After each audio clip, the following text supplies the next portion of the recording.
that somebody is going to address the council, then they're restricted to 3 minutes so that we can agendize that, and the public will know about it and can come to this chamber and be heard.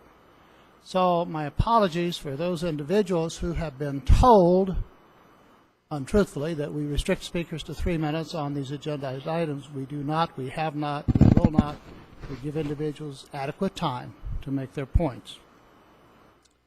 The Planning Commission and the City Council, as members of the audience, we know that this is going to be rather intense. We don't want to interrupt anybody when they're making their presentations. There are restroom facilities outside for the members of the public that are here.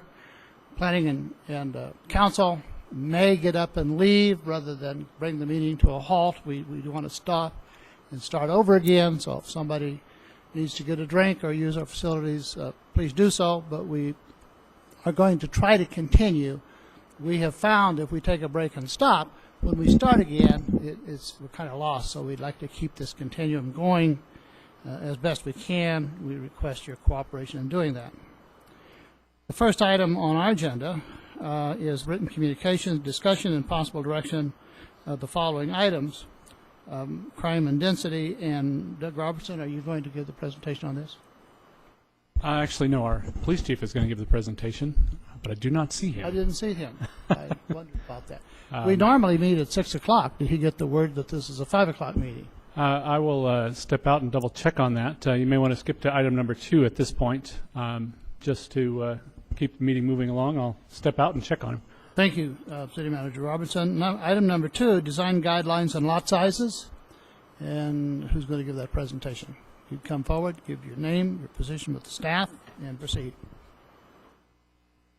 Good evening, Mayor, council members, and planning commissioners. My name is Scott Webb. I'm senior planner with the City of Victorville. What I wanted to do is start off by just recapping what the proposal is that staff is proposing, and then giving a couple of some data and progress report basically on the BIA's proposal and where we're at currently. Just a second. Are you going to speak on the BIA submittal? I'm just going to basically give an overview, and I believe the BIA is here tonight as well. Well, they're going to be making a complete presentation, plus they have submitted information, plus we have information that was submitted 2 minutes before the hearing started. Maybe staff has received this. I know some of the council members have not. If I could ask you to give an overview, make it brief, and then after the presentations have been made by the speakers, then I'll ask staff to come up. And not a rebuttal, but a clarification, because I know we'll have a lot of questions. Is that okay? Okay. Okay, that sounds you. great. All right, to start with, in general, the proposal will increase minimum lot sizes for single-family developments. This would affect the R1 zoning district, moving it from a 7,200 minimum square lot size to 10,000. That's a difference of 2,800 square feet. There's some misconceptions of how large that number is, but it's not anywhere close to the next tier of single family that's within the City of Victorville, which is a half acre. Those range around 18,000 square feet. So just to put that in perspective, we're talking about 10,000 square feet, which is just 2,800 square feet above our current standard. The proposal also identifies our existing specific plans and plan unit developments and creates a baseline standard of a minimum lot size for a single family parcel, which is 7,200 square feet within those planned developments. Also, as a part of this proposal, we will be presenting the single family design guidelines, which we talked about, and those also include development standards that go along with the 10,000 square foot lot size. So we're looking at larger setbacks for those larger parcels.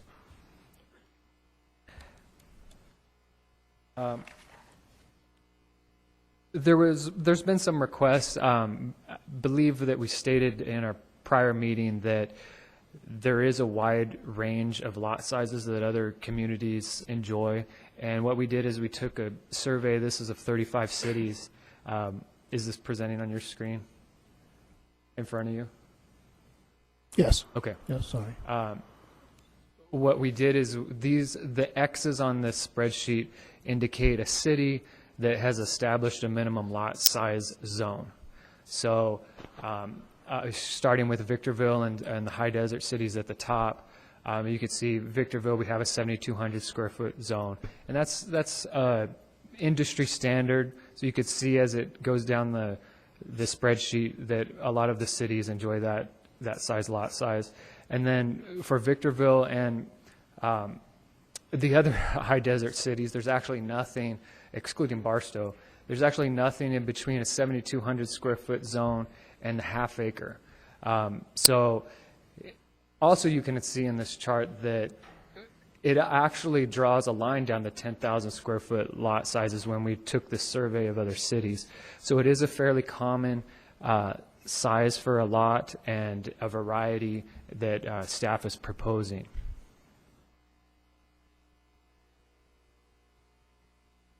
What we wanted to do is show you how this would affect our single-family proportions within the city.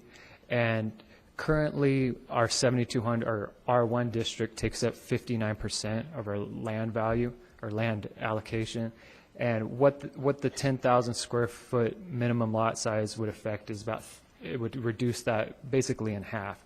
As you can see in the proposed pie chart, it's more dispersed. There's more variety, which staff is proposing. I wanted to go through and just give you a snapshot of what and who is affected if this proposal would go forward.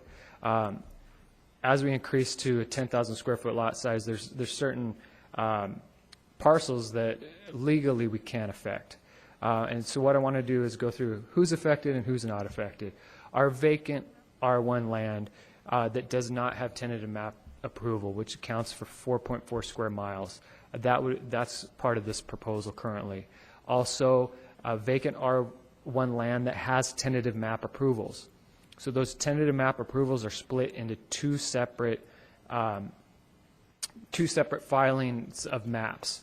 You have the non-vested maps and the vesting maps. Would you explain that difference, please? Yes. A vesting map, when a developer comes into the city, they can apply for a vesting map or they can apply for a non-vesting. If they apply for the vesting, it locks them into the development standards that are currently in place when the application is deemed complete. So as that tentative map gets recorded and builds, they can build to the standards that were in place when they filed the application. Now, there's some time limits to that. It only affects them, they're only grandfathered for a year after the map records. So if the permits are not obtained for that tract map after a year after its recordation, then the city could impose new standards that they put in place after their application was filed. Is that a state standard or is that a City of Victorville standard? It's a state standard through the Subdivision Map Act.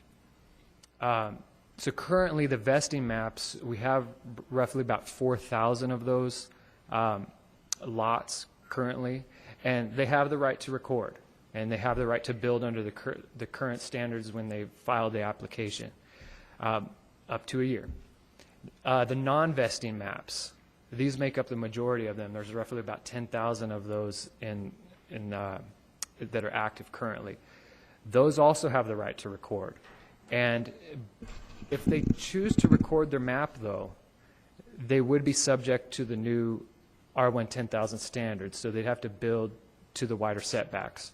But they legally have the right to record that map as long as they don't let it expire. Scott, are those 10,000 maps or 10,000 lots? I'm sorry, those are 10,000 lots. Lots currently, covered by non-vesting tentative that are map. non-vesting, correct. Now, who's not affected by this proposal? It's the recorded maps. I'm sorry, yeah, the recorded maps and recorded lots. There's about 3,800 of those in the city currently. About 65% of them have street improvements in, they have lights graded, curb cuts. So legally, from our research, we can't increase the lot size at that point because it's already a recorded map. They could essentially sell it off to individual buyers at that point. Also develop single-family tracts, same thing. It's a recorded map. It wouldn't be affected by this zone change. And also vacant districts that have minimum lot sizes over 10,000. So there are some scattered single-family lots that we haven't built on currently, but they're in a district that's designated for half-acre or acre lots. Just to go over some misconceptions, I know the lot size, the perception of 10,000 square feet is ranging to some people, and I just want to clarify, it is only 2,800 square feet above the current standard. There's the misconception that it voids the tentative map, and that's not the case. All of the developers that have an active map, they have the ability to record it within the time frames that are currently specified. There is a expiration date that's associated with those. I know the state legislature has been extending those, but at some point, if they do, if it does get to a point where it expires, when they come back in or ask for an extension from the city, that's when the city could impose the new lot size standard. Obviously, it doesn't affect recorded maps. And then there's a misconception that this action would stall the economy. And what I wanted to clarify is we do have 3,800 lots within the city that are recorded that are close to ready to be built on. And just to put that in perspective, Spring Valley Lake has around 4,200 lots within their community. So we have an abundance of lots within the city that are recorded and virtually ready to build on. And lastly, it's been thrown around loosely that this constitutes a taking. Obviously, the city is not occupying any property. This shouldn't be construed as a regulatory taking by any means. The city has the police power to put these standards in place. So we've been working with the city attorney and consulting with them along the way. So I just wanted to clarify that. And I believe that was my last slide. I'll go over this once the BIA has a chance to discuss. Thank you. But I'm here if you have any questions. I'm sure there'll be a lot of questions. I'd ask that the Planning Commission, the council members, hold that. They may be answered with further presentations. All right, thank you. Thank you. Name for the record, please. Good evening, Chris Borchard, Acting Director of Mr. Mayor, I Development. guess I'd like to pose one question. Why would we have all of these maps proposed and recorded and nothing's happening? Why would we have that? Did you want to respond? You have a ton of developers here who could answer that question for you. It could be any number of reasons. They began the project late, the downturn happened, and they found it not able to continue the process. It could be anywhere, any range of reasons. I'd also like to add that this is kind of uncharted territory because our last boom in the late 80s, early 90s, there wasn't these state legislative acts that automatically extended the maps. So when we rolled into the next boom, it was a fresh start, so to speak. So when we have these maps that are still active, it's because of the state legislature that has automatically extended these maps. Typically, they're only approved for a 3-year period, and then they have that, in that 3-year period, they need to record the map. So what the state legislature has done is over 7 years, they've extended these maps. Why? I think you could maybe ask the building industry. It's, they may consult with our legislature to pass these things. They believe that there's been a lot of investment so far that shouldn't go to waste.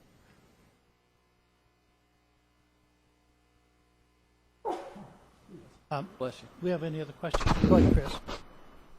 Yes, I apologize for not making the meeting last week, but I did listen to it yesterday when I got back, and was pleased to hear there was some discussion about commercial land uses and their impact on safety of the community.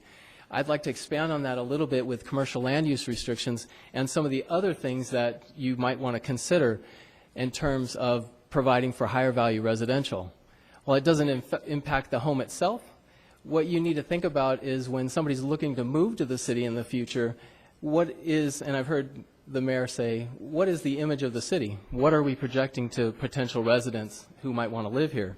And by looking at our land uses, and also not just the bars and the nightclubs and the pawn shops and the liquor stores that impact the safety as well, they also impact the image of the city in attracting new residents. And I would like to propose, and I heard some discussion in there last week about massage parlors and internet cafes, and maybe we should even look at smoke shops, tattoo parlors, check cashing. We already have some restrictions on. But it was just to throw out the idea of that those are concerns. They do impact the image of the city and our future residents. I don't know if you're familiar, but massage is a huge ordeal happening in many cities across California right now because the legislature. You're going to turn it around so the audience can see what you're Oh, showing okay, us. sure. What the state did was stepped in and said that we're going to regulate massage and we're going to license massage technicians, and that when they did that, the city, we changed our ordinance to say, okay, you have to comply with the state and you're allowed to go in.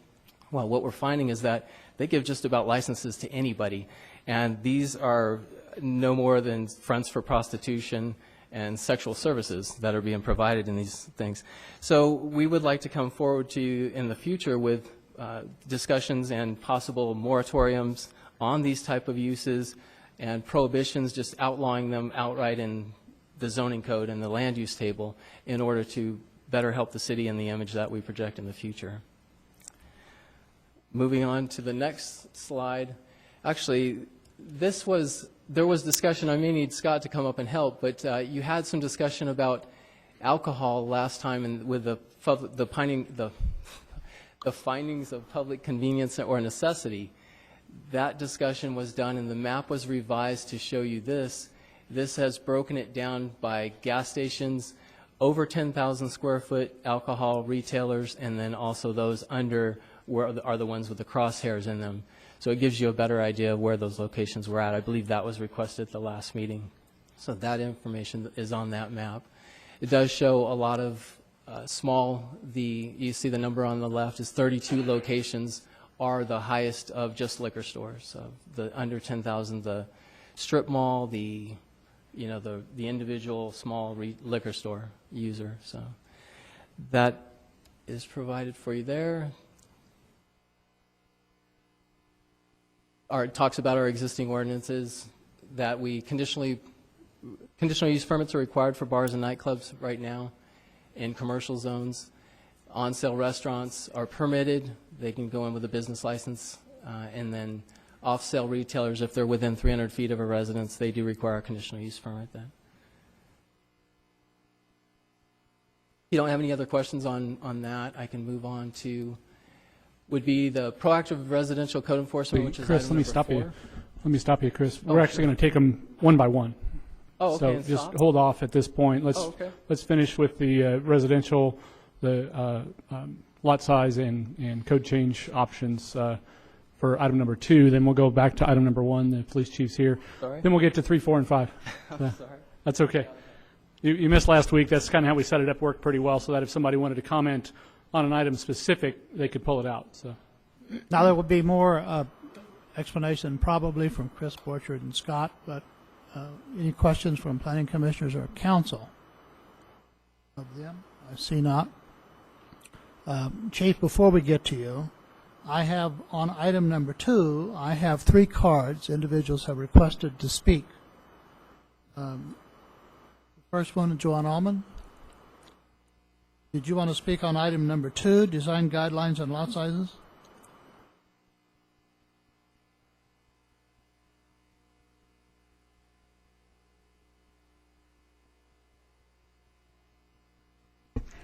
Good evening. Joanne Allman, City of Victorville.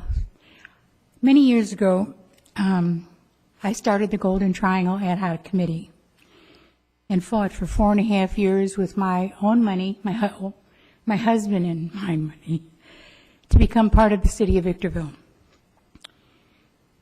In this area was Sunset Ridge and Bear Valley Ranch. those were half-acre and acre homes. They've been there for quite a while. I know they were built by the county, but when we became part of the city of Victorville, that is the part of Victorville now, and those are large lots. Eagle Ranch also has half acres. Those are pretty nice, but I wish we could have a picture of the back homes that are in the Golden Triangle. And I think all of you know where the Golden Triangle is, what the boundaries are. I think you've also forgotten where we are.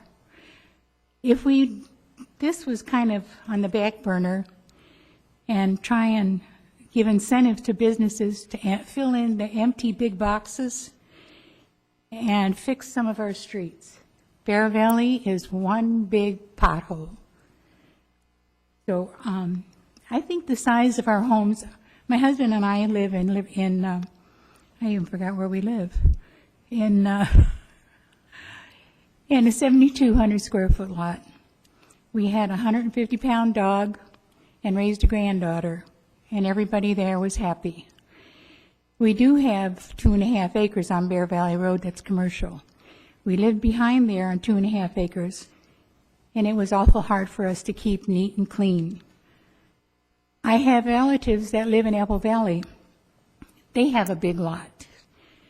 The homes in the front are beautiful. They keep their front yards very nice. But you go along the side and look in the backyards, they have the ATVs, the motorhomes, and weeds. So when people work down the hill and have to come up and take care of their yards and that, but they also have children to take care of and have dinner. I feel bad saying these things because I sat up there for 16 years and I love this city. But things are changing. And I think the big lots are not for the better. Thank you. Thank you. Next card, Dorothy Miller. It specifically says item 2. That's why I'm calling you now. One side of 2 and the other side 2 right there, all together. I want to be sure you've seen it this time because you missed things last time. My apologies. I'm glad to see all of you here, and I'd really appreciate if I could have got a couple people to come out there and look at what we have. We have half acres, we got 1 acre lots. And I contacted a couple people to come over, and I asked them to come and see what we have. We have a car lot that is full of smashed up cars. And I mean, this is in the backyard. So you're building bigger lots for more garbage. People don't work here. This is a bedroom city. People work down the hill. They don't have time to take care of all this stuff. I mean, they're too busy getting down the hill, doing their job, coming back, taking care of the kids.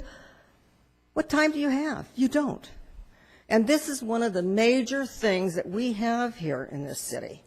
We have roads that are just really needing repair. I mean, Bear Valley Road is really, really out of control. But we don't have money to do that, but we have money to put other places in this city. Depends on who lives there. This is not right. You guys are not paying attention to the people.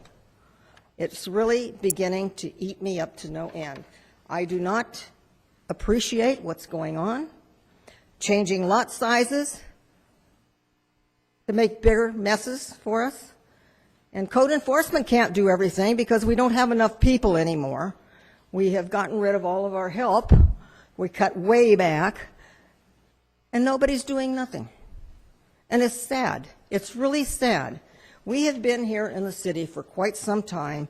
My mother and father was in Hesperia, which I wish I was in now because they have all kinds of businesses going on. They've got all kinds of things going on there. We have nothing. Our box stores, Target, nothing going on.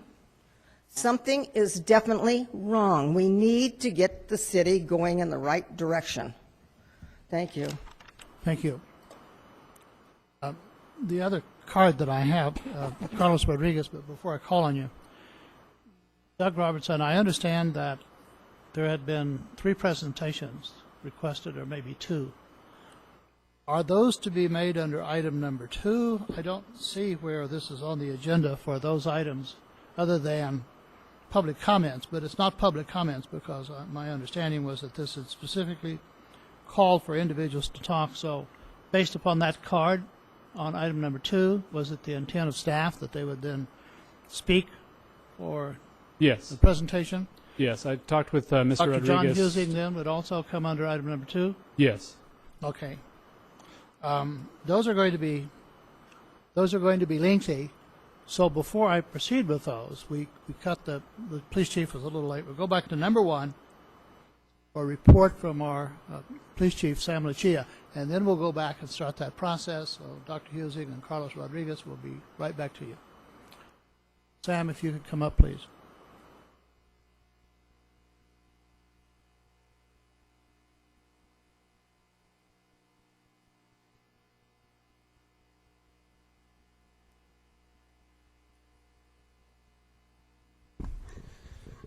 Good evening, Mr. Mayor, members of the council, City Planning Commission. I brought these. I don't think that I'll need them because I've got something on the computer that basically shows the same thing. But just in case, I brought the hard copies in case we need to look at them, in case the computer doesn't work. First of all, I apologize. I remember clearly the discussion you had last week, where you talked about 5 o'clock, but I was fat, dumb, and happy sitting in my office when Doug called me and said, "Did you forget something?" So I apologize. What I'm about to show you, Brandon, if you could show the first slide. This, what is coming up on the screen, is a picture of the city and our sphere of influence. Oh, goodness, it's going to be real tough to see that picture. But maybe I can explain it as best I can. What you see are the 75 reporting districts for the city of Victorville. And if you remember last time, I said that those 75 reporting districts are broken down into 8 beat patterns. All you see here tonight are the 75 reporting districts, and they're colorized. And you can't see the legend, but what the legend describes down there in the bottom right-hand corner is the density of dispatched calls for service in the city from January 1st, 2013 to December 31st, 2013. So you've got a year's worth of data there. The areas denoted in red are the areas where we spent most of our time responding to calls for service. You see there's approximately 1, 2, 3, 4, maybe 5 reporting districts that show the highest density of calls for service. Now, if you go to slide 2, Brandon, what we've done is we've taken that exact map and we've overlaid the population estimates that were provided to me by the city of Victorville. And we were looking for a correlation of where we spend the most time on our dispatch calls for service in relation to the highest density of population. And if you'll notice, the map didn't change much in color. Those red denoted reporting districts where we spent the most time responding to calls for service are also the areas where we have the most population. I cannot stand here before you and say that high density causes crime, but what I can tell you is that where we are the most populated, we respond to the most regarding calls for service. Calls for service could include anything. It could include somebody who's complaining about somebody riding a bicycle past their house, and we get a dispatch call for service. So, Brandon, if you can take me to the third slide. The third slide is also a map of the city. Now, this map breaks the information down even further, and it denotes where the deputies actually pulled a DR, which stands for Deputy Report, and conducted a criminal report based on our response. So again, not every call for service results in a deputy report. And what this map shows is the density of our deputy reports in the same time period that we looked at for calls for service. And if you see, the highest density of deputy reports is very similar to the density map that on our calls for service, except for one, and I believe that's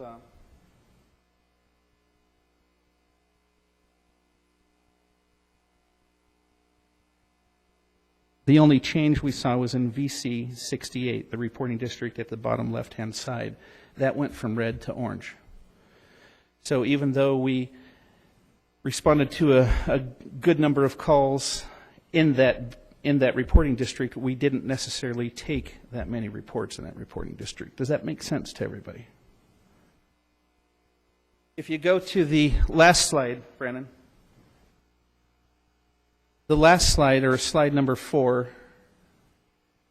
is, again, it's the density of deputy reports taken, and then we overlaid the population estimates provided by the city on top of that to show you that the colors of the map don't change that much. So what I can say is more population in those reporting districts results in a higher number of calls for service, which in turn results in a higher number of deputy reports taken. Sam, those blue marks, the little, you said those represent the 75 reporting districts? I'm sorry, the blue marks? Aren't they blue? No. You'll see on, if you can see it on your screen, you'll see a section of the city denoted by a VC number.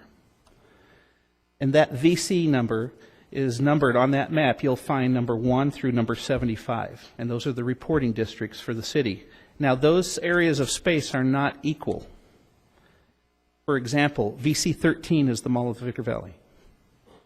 We gave the Mall of Victor Valley its own reporting district so that we could accurately sift through data that had to do with just the mall. So every VC number is a reporting district, and there should be 75 of those. I'm a little colorblind. They're not blue marks, they're blue letters or something. They're letters. Okay. Those are the reporting districts. Yes, sir. Why are they so concentrated in the north? Well, the northeast. I don't have an The answer for you there. significance of those concentrations. The reporting district is it's computer language, and it tells the computer in the car that the deputy is driving what calls they're going to be assigned automatically by the computer. As far as the size, I don't know the rationale behind how they were designed. So I can't answer why some are smaller than others. But as you move farther out of the downtown area of the city, or where the city began, when these reporting districts were created, it was much more sparsely populated, and so the reporting districts grew because there wasn't enough activity. So the reporting districts bear no relationship to where the calls are. Correct. Okay. Correct. I guess I should have just said that. Other questions? Questions, any comments? And I'll leave these on display up here for anyone to look at. I know Thank it's you. difficult to see that. When I get some time, I would like to look at it to have a better understanding of exactly what it shows. Sure, most of us will want to do that. So, Sam, thank you for your presentation. Now, under item number 2, Carlos Rodriguez is from the Baldy Mesa Building Industry Association, and I understand you have a presentation to make. Mr. Rodriguez, if you would come forward, please.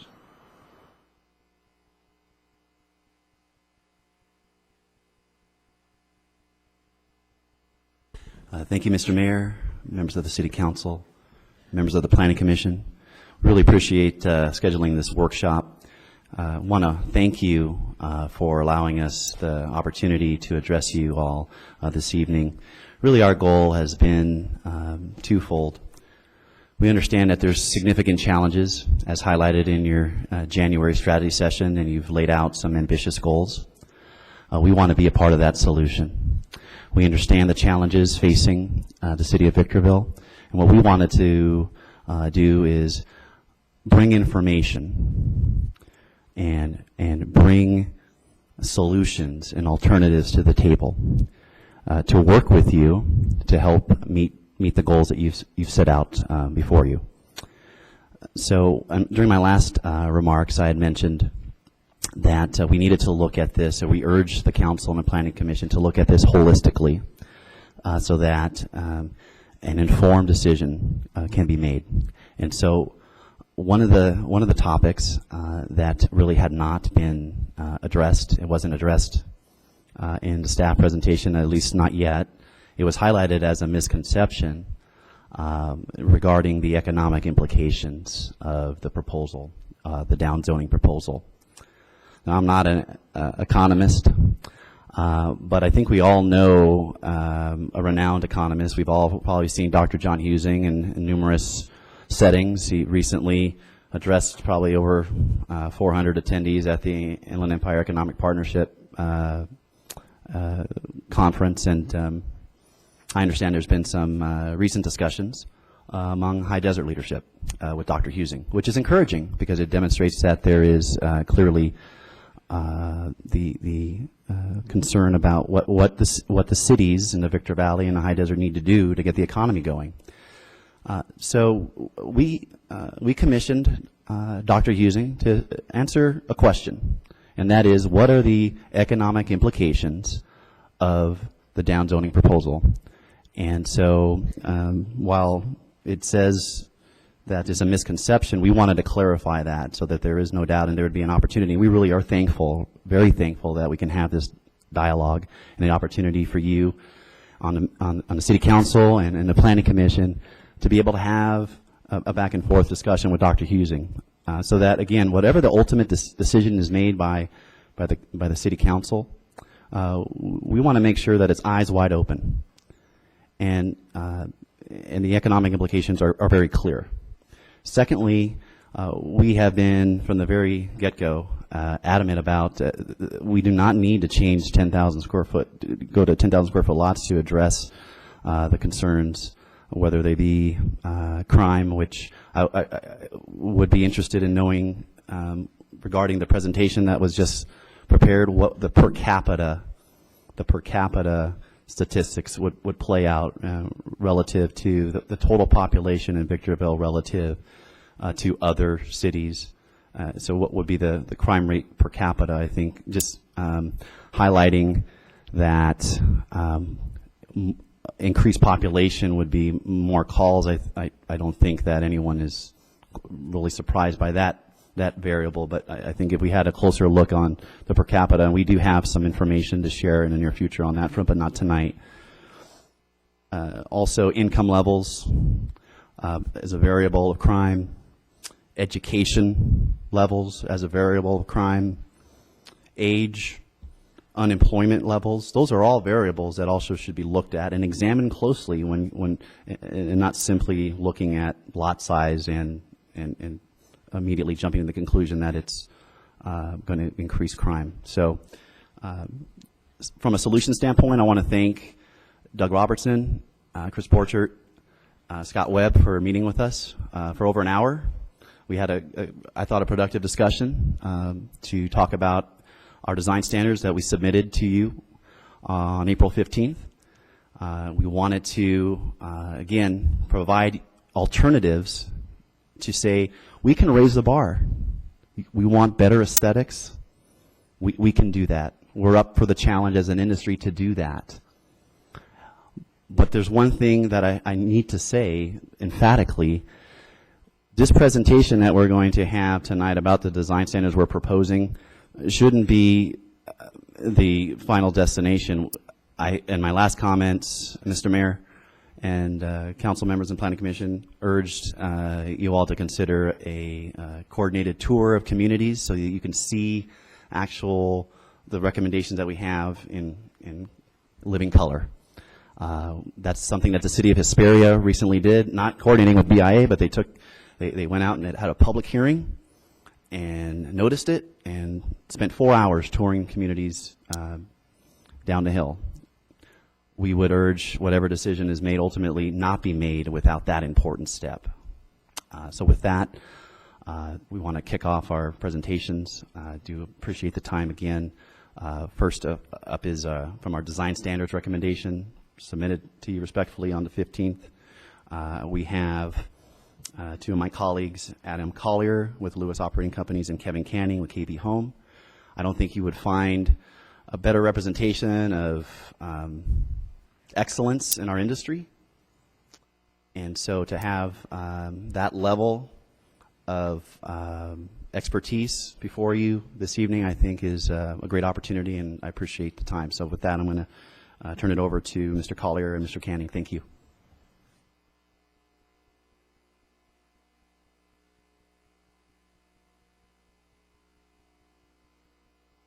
Thank you, Carlos. Mr. Mayor, council members, commissioners, I'm Kevin Canning, representing KB Home. And there's been a lot said. Adam and I will get through this as succinctly as possible, out of respect for your time. Let's see how this works. Okay. This is just a brief outline of what Adam and I intend to cover this evening. A recap of what we understand your proposal to be, and then without repeating it, you can see what those things are.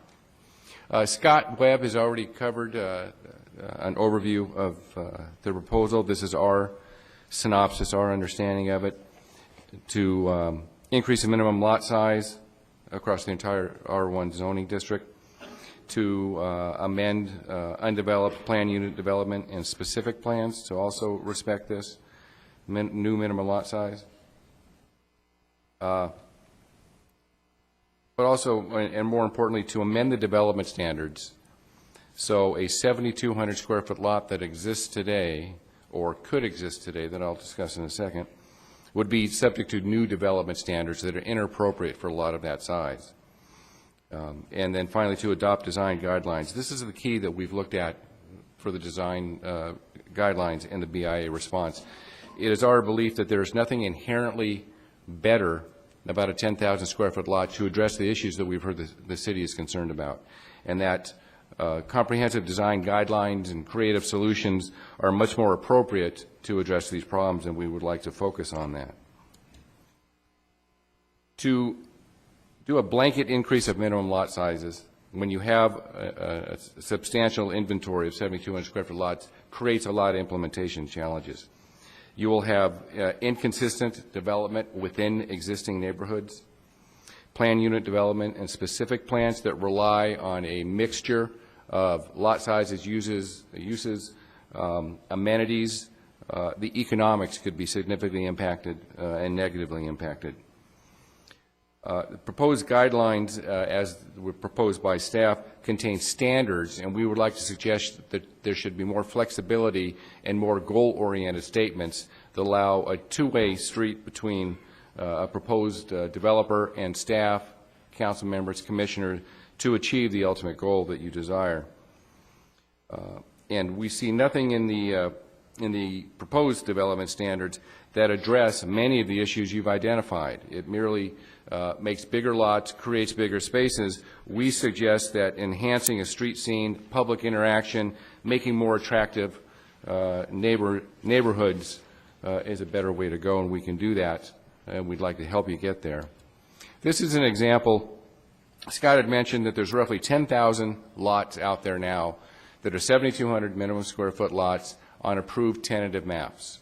These maps could record, and you would have 10,000 7,200 square foot lots that, if this proposal were to go through unamended, would be required to develop under development standards, setbacks that are more appropriate to a 10,000 square foot lot. On the left, you have two 7,200 square foot lots, 60 by 120. On the left is the building envelope created by front, rear, and side setbacks under the existing standards. It creates that envelope. We're not saying that's how big the house would be, but that's what you're starting with as a builder to look at where to put the home in there. Doing that same lot under the new 10,000 square foot setbacks, you can see how the building envelope narrows, and still putting a 400 square foot garage in there, a standard two-car garage, it almost, begs the result that the garage will continue to dominate. Yes, there are design solutions to address this, but increasing the setbacks on these smaller lots we suggest is not the way to go there. And we would like to continue to work with your staff to create development standards that address development on 7,200 square foot lots to achieve your results. This would be done basically, as I said, through the design guidelines, allowing flexibility. It is our experience that you cannot legislate good taste, if you will. The guidelines need to be flexible. There needs to be give and take to achieve an overall goal and to let the creative juices of the development industry attack the problem to suggest development solutions for the city. A few examples is there are specific pictures within the styles within the development standards, and yet those pictures don't really correlate to what the city is achieving. It talks about porches and things that aren't really in those pictures. And architectural styles are misleading and sometimes contingent and part and parcel of the scale of the architecture to be used. So it is somewhat misleading in our example, in our experience. We would like to, again, drive these design guidelines to specifically address the city's goals and cleaning up the issues you're concerned about. A simple lot increase we do not feel achieves that. As an example, this is just one example to give you the kind of just give you an indication of the kind of flexibility. In discussions with staff, there was concern about the placement of adequate space for the placement of RVs on properties. Well, inherently, it's tough to squeeze that into a 7,200 square foot lot. But with development flexibility, we're certain we could achieve some sort of percentage of lots within any given subdivision, could accommodate the RV parking on the side and the rear within the prescribed setbacks, what have you. Again, I don't know, this may or may not be a hot button for the council. It's just an example of how we need to be flexible to address each of those designs, and simply increasing lot sizes, increasing setbacks, we feel do not address these issues. We would like to work with you on examples from our experience that we think will get you to that destination. And I'm going to turn it over to Adam for some case examples. Good evening, Mr. Mayor, fellow council members, Planning Commission. I'm going to go over a few examples. What's your name again? Adam Collier with Thank Lewis you. Operating Corp. I'm going to go over a few examples of some projects just down the hill from you guys in Rancho Cucamonga, Ontario, Chino. I've worked as a planner for over 6 different cities, both as staff and as a consultant. So a lot of what I'm bringing to you tonight, some of my observations from some of the projects that I've worked with personally to lead into that. The Victoria Arbors Master Plan is a project that is located just north of Victoria Gardens. I'm sure you all are very familiar with Victoria Gardens. This project, these lot sizes have a required minimum 5,000 square foot lot. And if you look at the architecture shown in these different images, and if you look at the actual design guideline language in the master plan, it's very specific, requires a lot of unique elements, a lot of high quality design. And the key thing is, for these 5,000 square foot lots, you're still achieving resale values 550 to 625. So it shows that the value of a 5,000 square foot lot is still very significant. And when you compare that to what we call the Etiwana North specific plan in the city of Rancho Cucamonga, this is located on Day Creek Boulevard, just north of the 210 freeway. And to kind of back up to staff showed you guys a table earlier tonight that shows what cities have a different range of lot sizes, as minimums. And one thing to point out is a lot of cities, while they may have a 7,200 square foot lot minimum, what was not identified is a lot of those cities actually have a minimum net average that is higher than that lot size. So you may be allowed to build a minimum 7,200 square foot lot. However, throughout your project, you may actually have to be at a minimum 10,000 or 8,000 or 9,000. So you actually have to provide a higher range of lot sizes than just 7,200 square feet. So I think it's important to note that while that table shows kind of a broad cross-section of what those minimums are, most cities actually have an average qualifier in there. So that's something to consider. Rancho Etiwana Estates or the Etiwana North specific plan, These are all 7,200 square foot lots, but it has that 10,000 square foot minimum net average as a required component of it. So you can see that, the resale values of these properties, while they are high, a lot of them are view lots, and they have great views over the Chino Valley. They benefit from that, but you can see it's not that different from a 5,000 square foot lot. Now heading down to Eden Glen, which is in Ontario, just off of Riverside Drive. That project initially started, I believe, in 2004, 2005. It has a wide variety of lot sizes, some as small as 2,000 square feet to more of an attached product that you can see here. So you can kind of see the resale values that you gain from those smaller lots. It's still significant considering the size and the quality of that product in a small space. Where are the garages on those houses, and how do you get to them? Yeah, so the garages on the top image, those are a cluster product. So the garages are in an alleyway off the back. And for the product on the bottom image, same thing. It's also a cluster product with alleys off the back. But they're all 2-car garages per unit.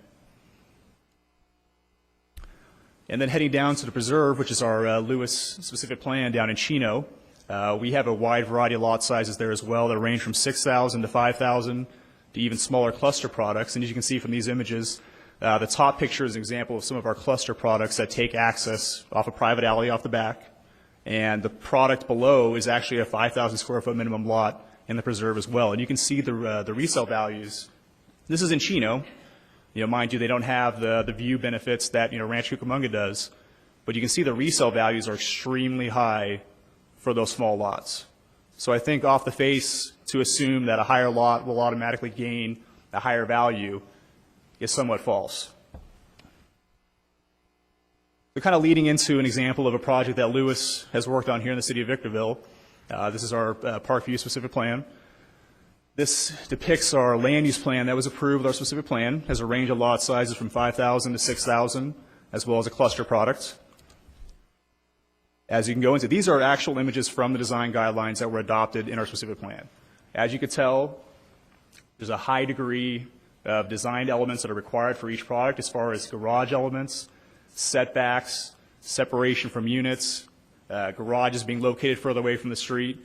These are all the elements that the city is looking for, and yet this is a specific plan that was adopted by the city almost 5-6 years ago.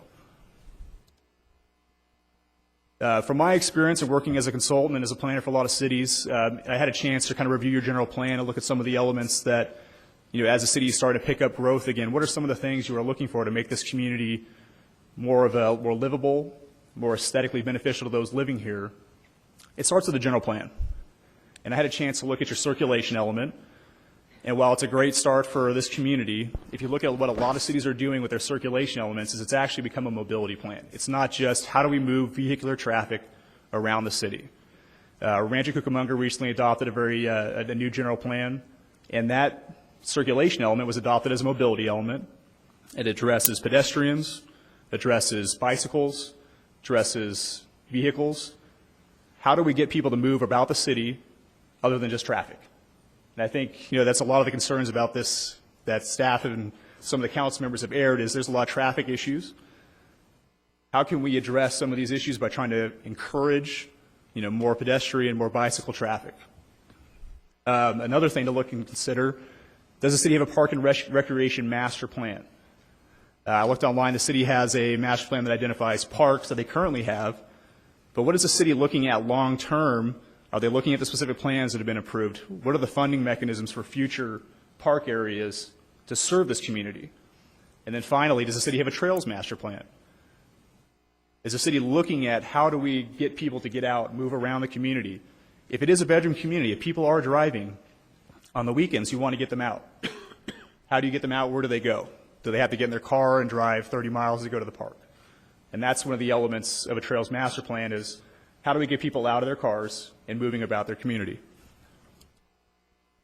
So again, Carlos already touched on this. One of the things we really want to encourage, let's set up a tour.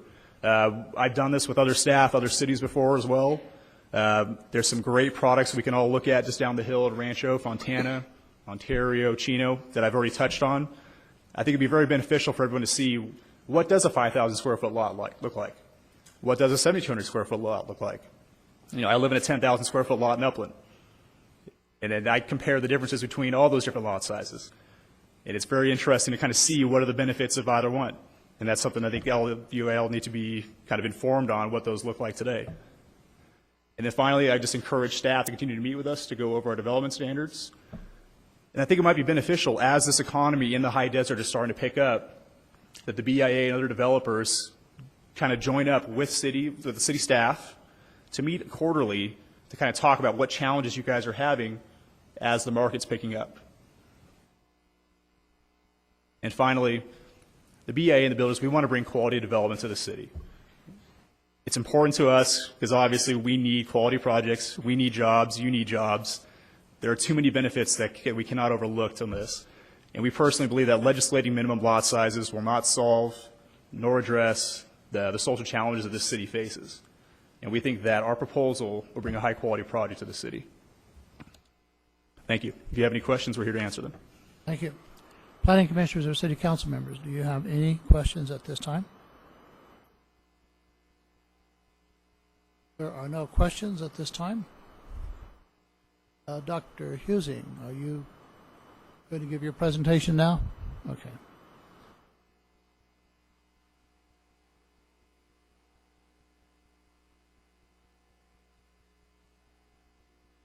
If we could, there it is.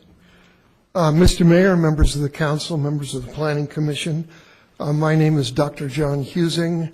I am an economist who has specialized in studying the Inland Empire economy since, believe it or not, 1964.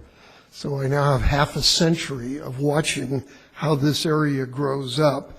And what I want to do today is share with you several things about Victorville within the context of the Inland Empire region. First of all, some of the issues that I think that are coming before you. Second of all, the role of housing in that, the issues coming from it. I want to look at 2 or 3 policy questions, and then finally look at the issues of economic impact. To start out with just looking at some of the economics and demographics of the city, I don't think I'm surprising any of you by saying that you've had rapid population growth. You've added 88% to your population between 2000 and 2013. You'll also notice on this graph that it has slowed down in the most recent years as we've gone through the Great Recession. Another fact about the city, which I found somewhat surprising when I did the data, is that overwhelmingly your largest demographic group are children 0 to 19 years old. So and you can see there compared to the Inland Empire, it's 37.7%, whereas the Inland Empire as a whole is 31.7%. So it is substantially larger and the only group in the population that is much bigger than the region just because of how much larger. One of the very great difficulties that the high desert has faced and the city faces economically is the educational level of folks who live here. If we look at the share of your adult population, 25 years and over, who stopped at high school or didn't get that far, it's 53.5% of your population, so over half. For an economist, when you're looking at what's going to cause the economy to be able to grow, having a population with educational difficulties is definitely an issue. Looking at it in the opposite way at the share of the population who have bachelor's degrees or higher, it is only 12.2%. That is lower than virtually every county in Southern California and substantially below even the high desert as a whole. When we look at the question of poverty, one of the issues that jumps out, if you look at this chart, first of all, you have the second lowest level of poverty in the high desert.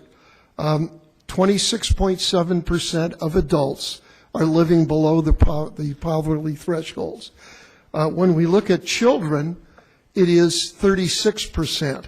So a significant share of the children are living in poverty in the region and the city. Again, the city is better off than the region, but those numbers are over 1 in 4 adults and over 1 in 3 children. When we look at the unemployment rates in the high desert, they are all quite high. The region as a whole, or the county as a whole, is 9.3%. To put that in context, would be the 3rd highest in the United States for a region with 1 million or more people. First would be Providence, Rhode Island. Second would be the county of Riverside. Third is the county of San Bernardino. So we have an unemployment problem, but you will also notice it's more difficult here in the high desert, where in 2013, in December, which is what these data are, the source is wrong. It should be the Employment Development Department. Those figures are abnormally high, being in double digits. When we look at the share of the public living on some form of public assistance for the county as a whole, it's roughly 1 out of 4 residents. For the city, it's 39.4%. You can see that the Adelanto and Barstow, it is much higher. It is lower in the high desert cities as a whole, as well as in Hesperia and Apple Valley. A little bit of good news, since I'm very tired of being the most depressing person that anybody knows nowadays.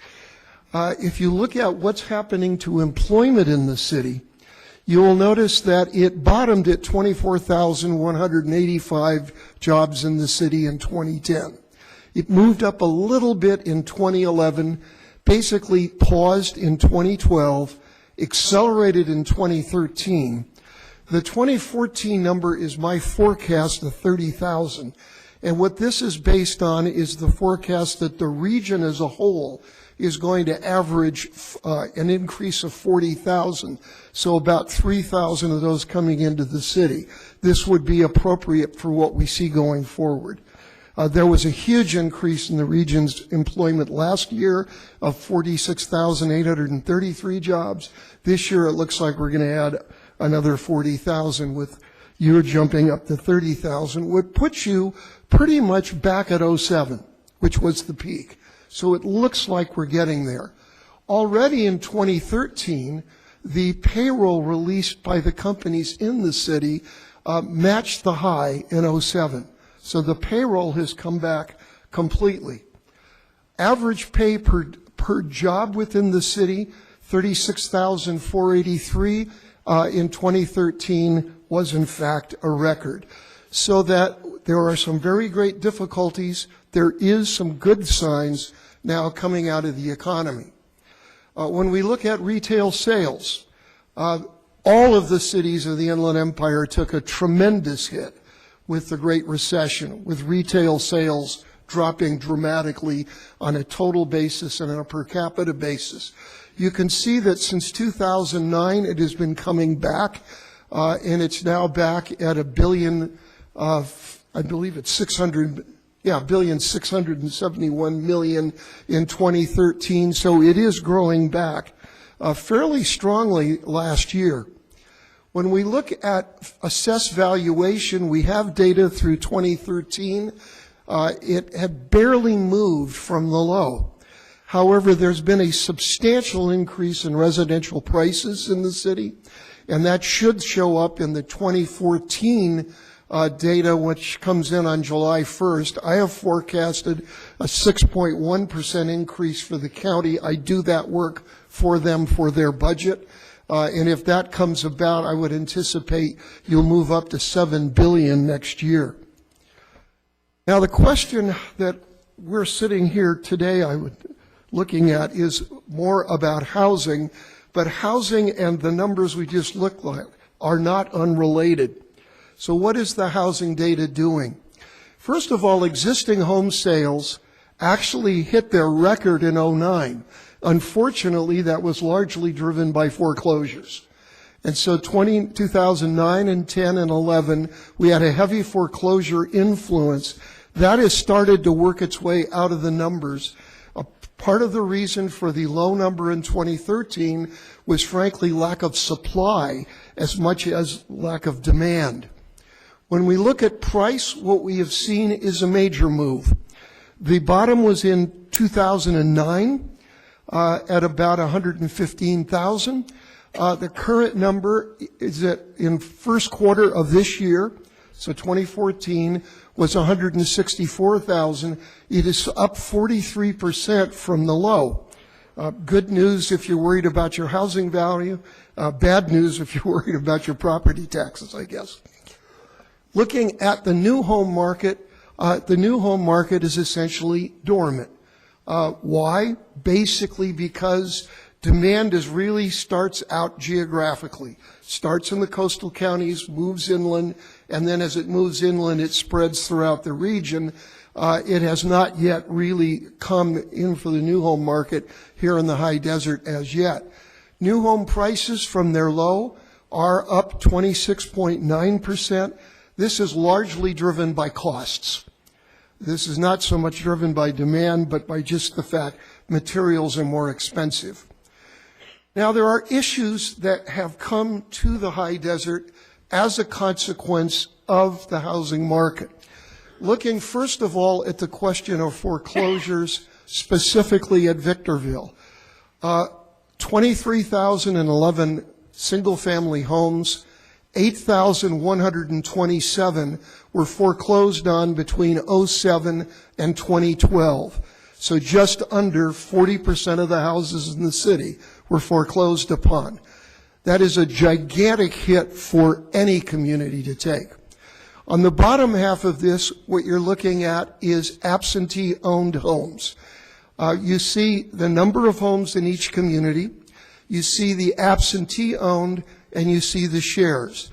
In Victorville, it's 26.1. It's higher in Adelanto at 28.9, but every city is over 20%. So you have a substantial number of absentee homes that have been injected into all of the high desert communities. You see there the shares of the absentee owned. Now, I was interested in listening to the police chief. I've had the pleasure of working directly with Sheriff McMahon and was given access to the addresses of every call for service in San Bernardino County by the sheriff's office. I also have, because of work I do with the assessor's office, what type of property each address is, whether it's a single-family home or a condo or an apartment, duplexes through fourplexes, on up through including mobile homes. I also have data that was given to me in 2012 in working with DataQuick, which is the basic source economists look at, to find out, okay, of the single-family homes, which addresses did the tax bill not go to the property, which generally means it's a rental or it's a vacant, one or the other. Correlating all this together, the question that I had was, what is the higher probability, because it's higher in every case, of a call for police service in a detached single-family owned home versus all of the other types? And you could see there for condos, it's 13% higher probability. It's 16% higher in a single-family rented home. Apartments, it's 37% higher. 2 to 4 plexes, the same. And in the mobile homes, it was very, very high. And again, these are correlating the data from those three sources. What it is saying there is that when you have the injection of large numbers of rentals into a community, it does have an effect on the quality of life in the community. It therefore was not a surprise to me to see that from 2010, when we were beginning to get the large injection of rentals, that you began to see the number of crimes per 1,000 people, which is the FBI way of measuring this, go from 37.6 up to 43.2. It is still down from historic highs, but it has moved in the wrong direction of late. So then there are a group of 4 policy questions that I took a look at. The first one was the pressures applied to the quality of life due to putting large number of single-family rentals into neighborhoods that were never designed for that purpose. They were designed for owner occupancy. And you see here in the middle column, the density of population living in single-family rentals is much higher than the density in every case, with one exception, and that was Lucerne Valley. The other being Pinion Hills was very low difference there. But other than that, there is a much higher density in single-family rentals. And I would suggest this is a piece of the issue that's been coming about as opposed to what has occurred to the housing stock of late. The second question I was asking myself was, with the massive conversion from home ownership to rentals, is this unique or is this going on historically? So I got data back to 1992. 92 is important because that was the last major downturn. 92 was when George Air Force Base closed. The 92 to 94 period, Norton Air Force Base closed. Southern California lost 500,000 jobs. But you will see that non-performing real estate assets in the country through the recession that was set off in the early 90s did not go up that dramatically. It's really this time around. This is a unique experience, largely caused, frankly, by the mortgage industry, which frankly was doing crazy things in terms of talking people into taking equity out of their houses for mortgages and getting into houses they had no business trying to buy. So you see that it is coming down. By 2013, these are national numbers, it was starting to get back to the 06 level. One of the issues that is affecting you dramatically is this chart. When a foreclosure occurs and a lending institution is going to get the property back, normally the process was it would be sold, real estate agents would handle it, and it would be put out on the market for sale. What this chart shows is the share of foreclosures in the Inland Empire where that did not happen. What happened was the lenders directly sold the houses to Wall Street investment firms. They never went on the market. They never went to the local real estate agents to sell. They just went directly to people with a strategy of putting together rentals and then using that as a capital gains play over a period of time. This does not include groups that were buying houses in the open market for rental. So it's higher than this, but the highest figure was last year in March, where 58% of all the foreclosures went directly to Wall Street. The good news is that this problem is working its way out. These are the notices of default. Notice of default is the first step in the foreclosure process. What it says is you've got 90 days to bring your mortgage current. You can see that the most recent data in the latter part of 2013 and the first 3 months of 2014 are less than half of 07 when this problem first started to get into the numbers. So we are almost over this problem, partially because prices went up and we have a much smaller share of families that are now underwater. Now, can the issues facing Victorville coming from its housing market be diminished by increasing future lot sizes and home sizes? What I started out by doing here was to look at where are the prices as of 2013. What did the prices look like? You can see here that Victorville was at $196,437. That's the median price, half above, half below. Pinion Hills was roughly the same, so was Adelanto. Phelan and Apple Valley were higher. Hesperia was lower. Hellendale was way lower. And then Barstow is the lowest. And I tried to get the data on the areas where the planning department had said these are the places with larger lot minimums to see how things compared when I went through these data. When you look at the existing home market, Victorville in 2013, all the homes sold, had the highest prices of the incorporated cities. I was a little surprised. I expected that to be Apple Valley. It was not. Phelan and Pinion Hills were 10 to 16,000 higher. Apple Valley was a little lower, and then down through Hesperia, Adelanto, and Barstow. So in the existing home market, the city has done rather well. I left on this chart also those yellowish bars for all of the counties in Southern California, because there's a message in there. And the message is the high desert is substantially less expensive than any of the counties of Southern California.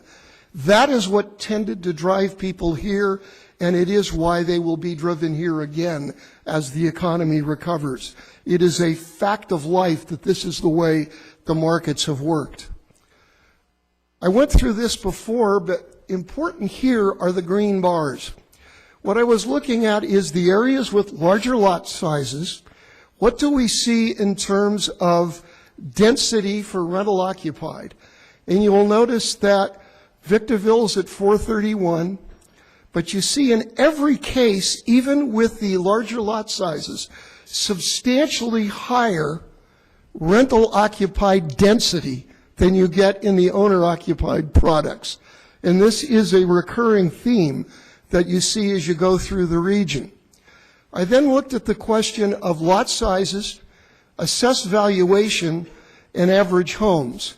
I first of all looked at lot sizes in the city from 7,000 to 8,999 square feet. The average size lot within there was 7,640 square feet. If I looked at the group from 9,000 to just under 11,000, the average lot size was 9,816. If I extended that band all the way up to just short of 15,000 square feet, the average lot size was 10,815 square feet. Then I looked at what is the county, what are the sizes of the homes according to the assessor's office on those lots. The largest lots in the city average 2,649 square feet, and they are on those 7,640 average square foot lots. On the larger lots, it drops down to 2,443 and 2,434. So they are somewhat smaller houses on those larger lots existing today in the city. Looking at the assessed valuation according to the county assessor's office, the highest assessed valuation was 141,421 on the 7,640 square foot lots, drops to 126 and some odd on the other two bands of 9,000 to 11, 9,000 to 15,000. Then crime calls and lot size. Again, because I have the data to be able to do this, I took a look at that. Again, looking at the average lot sizes in the circle, then over here at the number of calls per at the number of crime calls, and then finally crimes per home. It was 1.08 in the 7,640 square foot lots. It was 1.27 in both the 9 to 11 and the 9 to 15,000. So this gets, I think, somewhat below the data that the sheriff was sharing with you. Absentee-owned homes, that is, do lot sizes correlate at all with what's going on in absentee-owned homes, people that lost their houses, etc. You could see there that in Hellendale, where, at least according to the planning department, they have 10,000 square foot minimums, 52% of the homes are absentee-owned. In Phelan, it's 50.4. In Pinion Hills, it's 38. Here in the city, it's 26.1. Of the ones with 10,000 square foot lots, only Apple Valley was lower at 22.3, but not even there, I would suggest, that much lower. So as I look at those numbers, the conclusion I draw from it, it is very hard to make the case that the larger lots have much of an impact on the issues that are emanating out of your housing stock, be they issues involving crime and issues involving density, issues involving home values. It does not show up in the numbers. And I should, by the way, tell you, I'm a data nerd. This is what I do. I just look at this stuff, and I'm presenting it to you. The BIA got these today as the final draft. That's the reason it got to you so late, and I do apologize for that. Now, the last thing I looked at is economic impact. In order to do this, the first thing I did was model average production. And I looked at the period 2000 to 03 and the period 07 through 10. So it's not the worst, but it's not the absolute max either. In that period, 588 homes per year were sold, new homes were sold. I have 3 prices that came from one of the major developers that said, this is what we would build in the area. I chose the shares, 1,900 square foot homes, the largest because it tends to be an affordable market, 2,350 and then 2,775. It averages out at about 2,600 square feet if you do a weighted average. And looking at that, what you see is the annual square footage. And then there are 2 issues. One, building out using existing lot sizes, you'd have 9,817 homes built.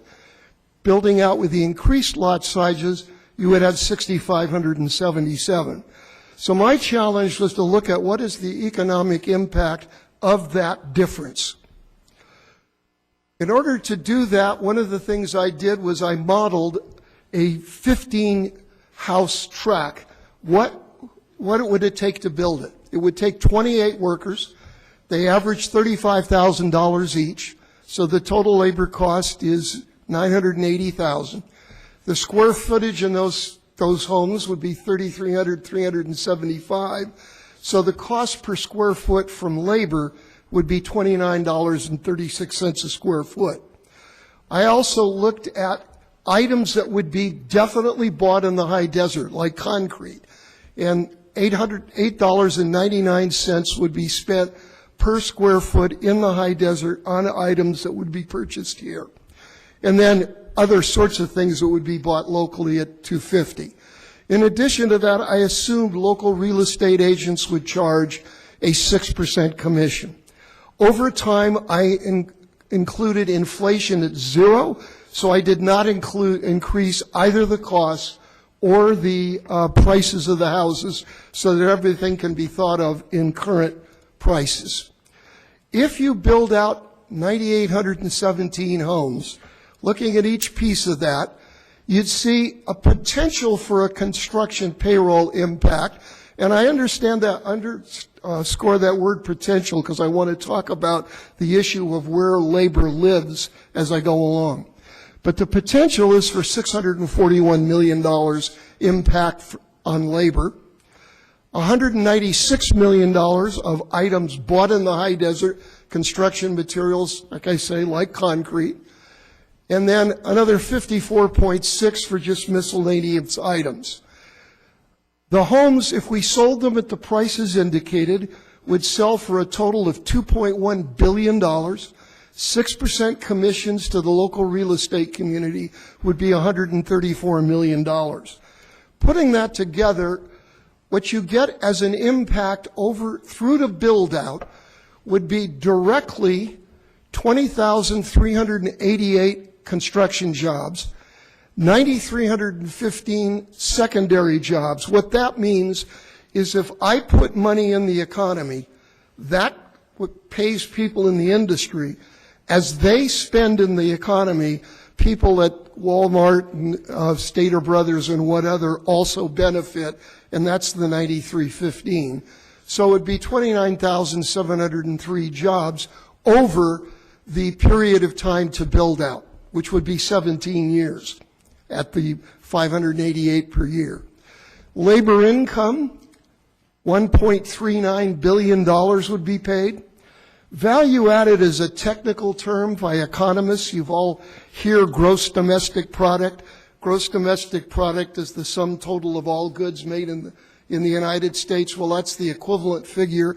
It would increase the value added in the desert, high desert, of $2 billion if this occurred within Victorville. And then output, which means all the sales that occur from one entity to another, would be a total of $3.7 billion in business activity that would be set off.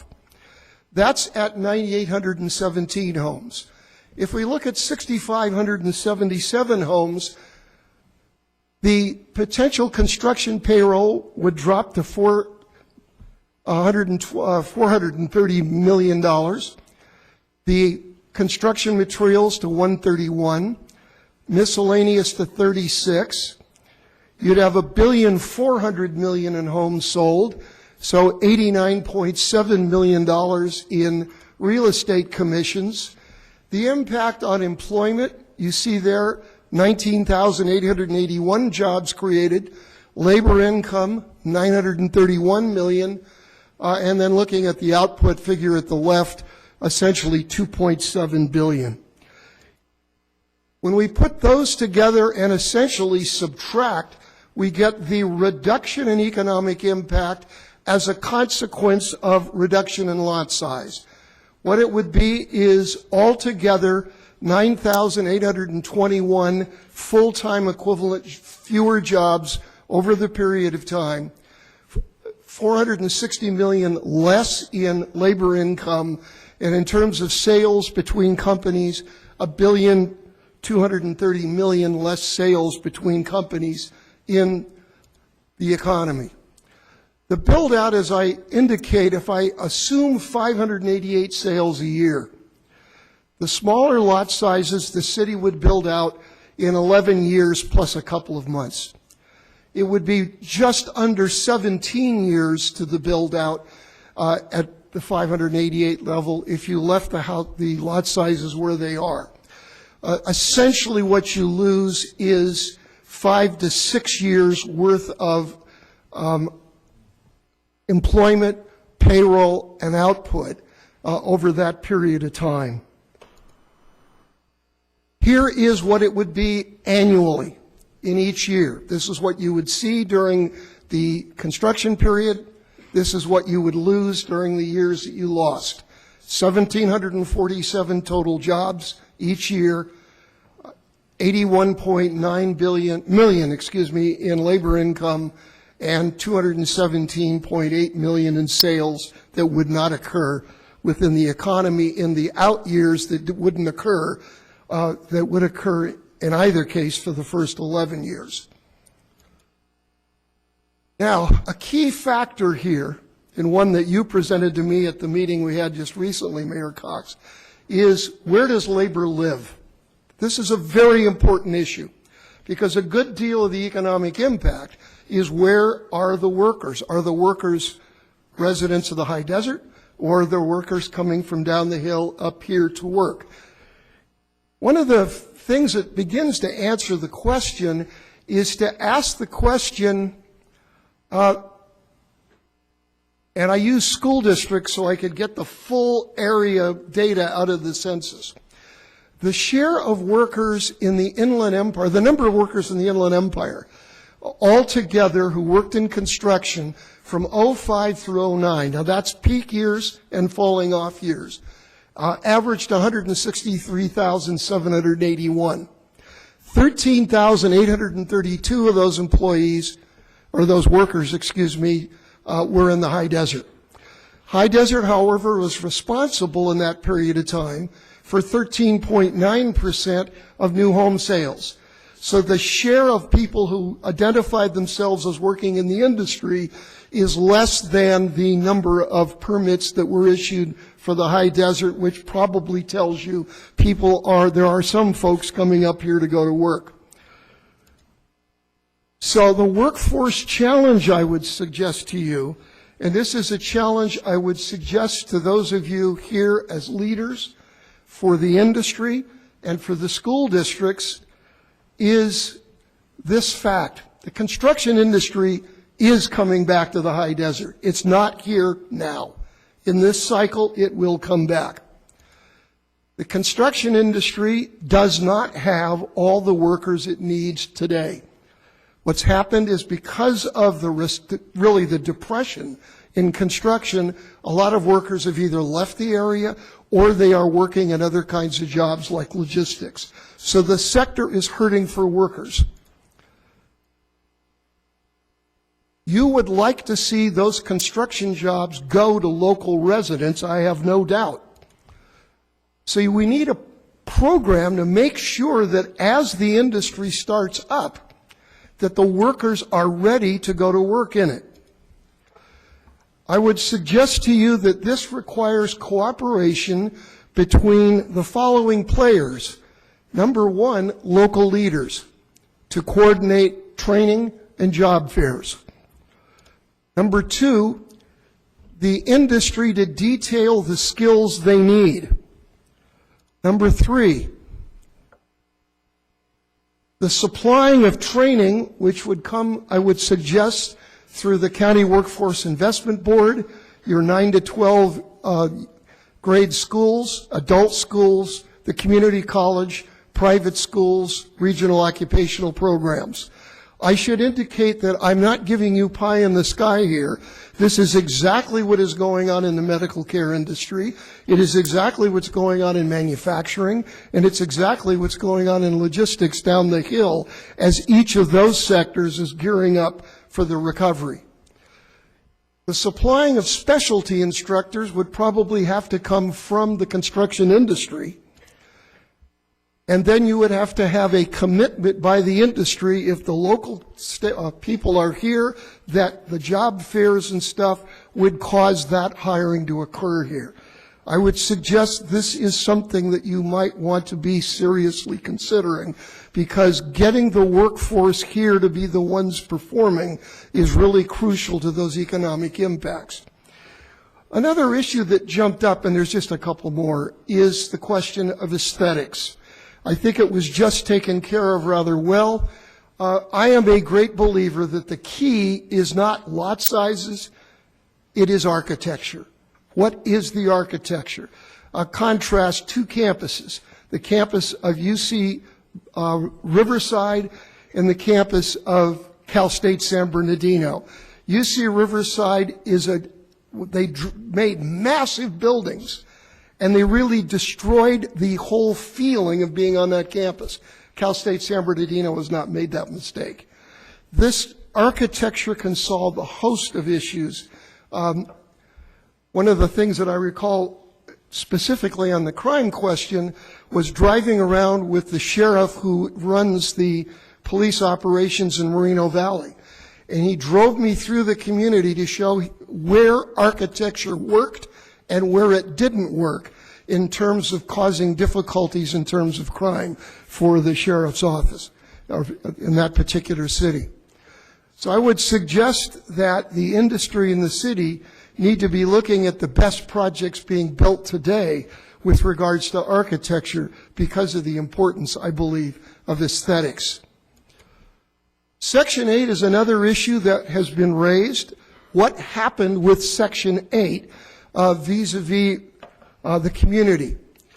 The belief is that there is a great deal of Section 8 housing in the community causing issues.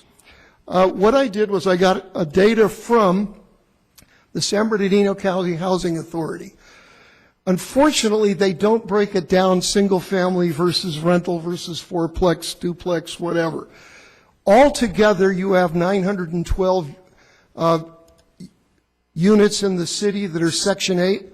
You have in 2013, 33,244 residences. That's total including everything. So it's 2.7%. So it is 2.7%, but it is not a massive share. I would suggest if you want to see a massive number, you go to the city of San Bernardino. Finally, the budget impact was the last issue I took a look at, and it is the reason this report is somewhat late, because I got some data from the city manager, and I've been going over it and looking at a variety of things. I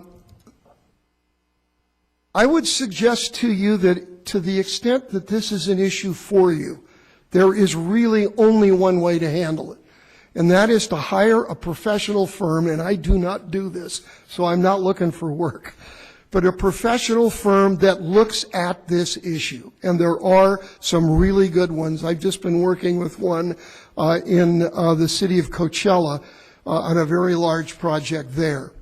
The key thing here is to, number one, the starting point has been a past look. The League of Cities did a very rough look at this issue, and the city manager was kind enough to share it with me. Here's what really needs to look at. Every kind of revenue source needs to be documented, whether it is sales taxes, property taxes, county, city, state, whatever, to take a look at what's being generated, both by the housing and by the people. A second thing is on the costs. The costs have to be for here, not an average for the rest of the universe. When I took a look at the League's data, and this was very rough, and you can't really do this on the back of an envelope, and I apologize for that. But I noticed that the League sales tax data did not include, for instance, an allowance for something like Measure I and the monies that come back to the city for a Measure I. The League also omitted, and I believe you participate in this, most cities do, the 5% share of Prop 172 funds that revolve back to cities for law enforcement. There's a couple of cities that are accepted from that, but I don't think it's you. The third thing is to, when you're doing per capita, and I called the former undersheriff, Rich Beamer, and I asked Rich, what is an appropriate way to allow for the fact that when you take a city like Victorville that has a large employment contingent, how do you come up with a way of allowing for that in the various per capita? And he suggested that the addition of the number of residents plus the number of workers in the city is an appropriate base to allow for both of those. And that would be a base of 150,368 using the 2013 population and the 2014 population of workers. In the League of Cities study, they estimated the per capita police costs at $504. Looking at your 2013 budget, it would be $399 in Victorville. Fire costs, the League was at $280, Victorville was at $258. On library costs, the League was at $84, Victorville was at $14. Park and Rec, the League was at $112, Victorville is $90. Now, there are other adjustments that have to be made. One of the things I noticed in looking at the League study, they were estimating 10,000 square foot lots. And so I estimated it with the higher population ratios for the smaller lots. That is my website. Data like this is available on it. I appreciate the opportunity to talk with you. And if there's any questions I can answer on any of this, I'd be very happy to make the attempt. Thank you, Dr. Husing. From the council members first and the Planning Commission, are there any questions of Dr. Husing at this point? I just had one. John, you had a slide early in the presentation on assessed valuations that kind of surprised me. Your assessed valuations indicated that larger lot sizes had lower assessed valuations. That is what the data said. And I wondered if those assessed valuations might indicate that the larger properties were owned and held longer, and that Prop 13 and that impact would have any effect, or it could have had an effect. On the other hand, on sale prices. On sale price, well, the assessed valuations, that is a possibility. That is a possibility. Just because they were held longer. Yeah, they were held longer. Values. On the other hand, when you look at the level of turnover, there's probably less of that than one would expect, particularly given the fact that you've had such a high incidence of foreclosures on those larger lots. So it would probably equal itself out. I would guess, but I don't know.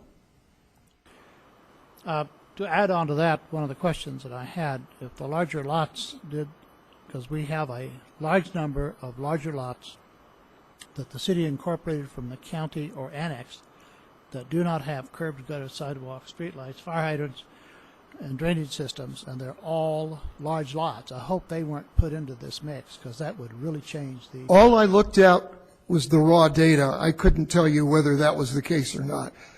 But as I said, I broke them into the categories in smaller and larger, but that's as far as I could go with the data at the time I was looking at it. I have a question. Who paid you to do this presentation? Was it the city or was it the building industry? It's a building industry, but I will also tell you they haven't even seen the report till about right now. That's what concerns me, is that that the timing of this report was so untimely that our staff hasn't had any opportunity to go through the data, understand the formulas you use, and I think that our council members brought up some good points that, you know, I mean, I've taken 2 years of statistics in college, and, you know, numbers can be skewed, and it's just how you develop them and put them together, and who pays you to develop the numbers. I will take great issue with that last statement. I've built a reputation for 50 years of being ruthless with my clients. I don't care what their agenda is.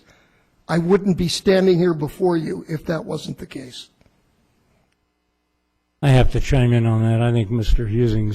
Husing's reputation is long established. He's a hard-nosed economist. I wouldn't question that, John. Next, other council members? Planning Commission members, any questions, Dr. Husing? One comment. Somewhere I wrote it down that you indicated, let me find it. Oh, increased lots and home sizes. We've never discussed, that I know of increasing home sizes. That's never been a question. On one of the slides that I was looking at from the Planning Commission, or the Planning Department, it had going from 1,400 square feet to 1,600 square foot minimums. That's why that was on there. I mean, that's all I had as input. Mr. Mayor, I just wondered what it is part of the development codes that was proposed by planning, but even the minimums that were proposed are still well below what is typically being built today. I think that's probably why it hasn't really been called out, because even though the minimum size of a home has been proposed to be increased, it really wouldn't have an impact on construction as we see it today. All right, okay. Planning Commissioners, at this point in time, what is the desire of the Planning Commission? My desire is to take a 5-minute break. Anyone agree? We still are going to take a 5-minute break.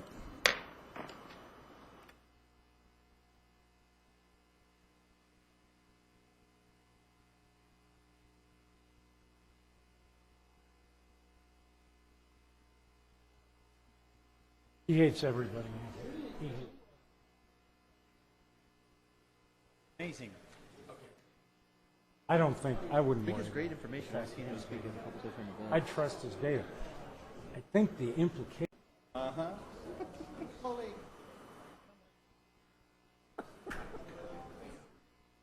Interesting.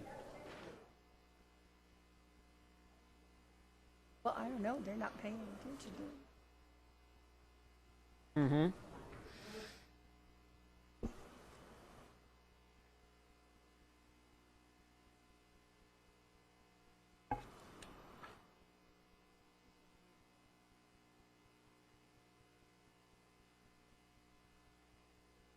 That'd be item number 4. So let me get to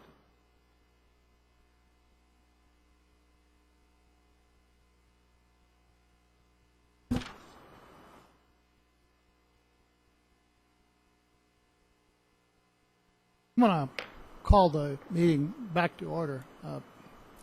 Thank you very much for being patient. We are still on item number 2. We had Scott Webb and Chris Borchert made a presentation, and they have more information, and then, of course, a lot of information on these 2 presentations were for the benefit of the council, the Planning Commission, and those in the audience. So at this time, I'd like to ask either Scott Webb, Chris Borchard, or both to come back, which you can finish the presentation at this time and make the other comments that staff is prepared to make. Sure, go ahead and, because we did, as Carlos alluded to, we did have a meeting with them at 3 o'clock, went over the design guidelines and their proposed changes. Overall, not, they were things we could live with. There was a lot of language changes from shalls to shoulds, that they want the shoulds, we're putting in the shalls, we're prohibiting, they're discouraging, that type of thing. We can live with some of them, we don't necessarily agree with some of them. But there were a few, a little bit more major points that we saw, and that was one was the garages, having the garage faces at the front of the, they would like larger percentages of that, whereas we were recommending 50%. They're recommending only requiring 25% of the houses to be the garage to be set back, and to limiting the amount of percentage that could cover the front of the lot.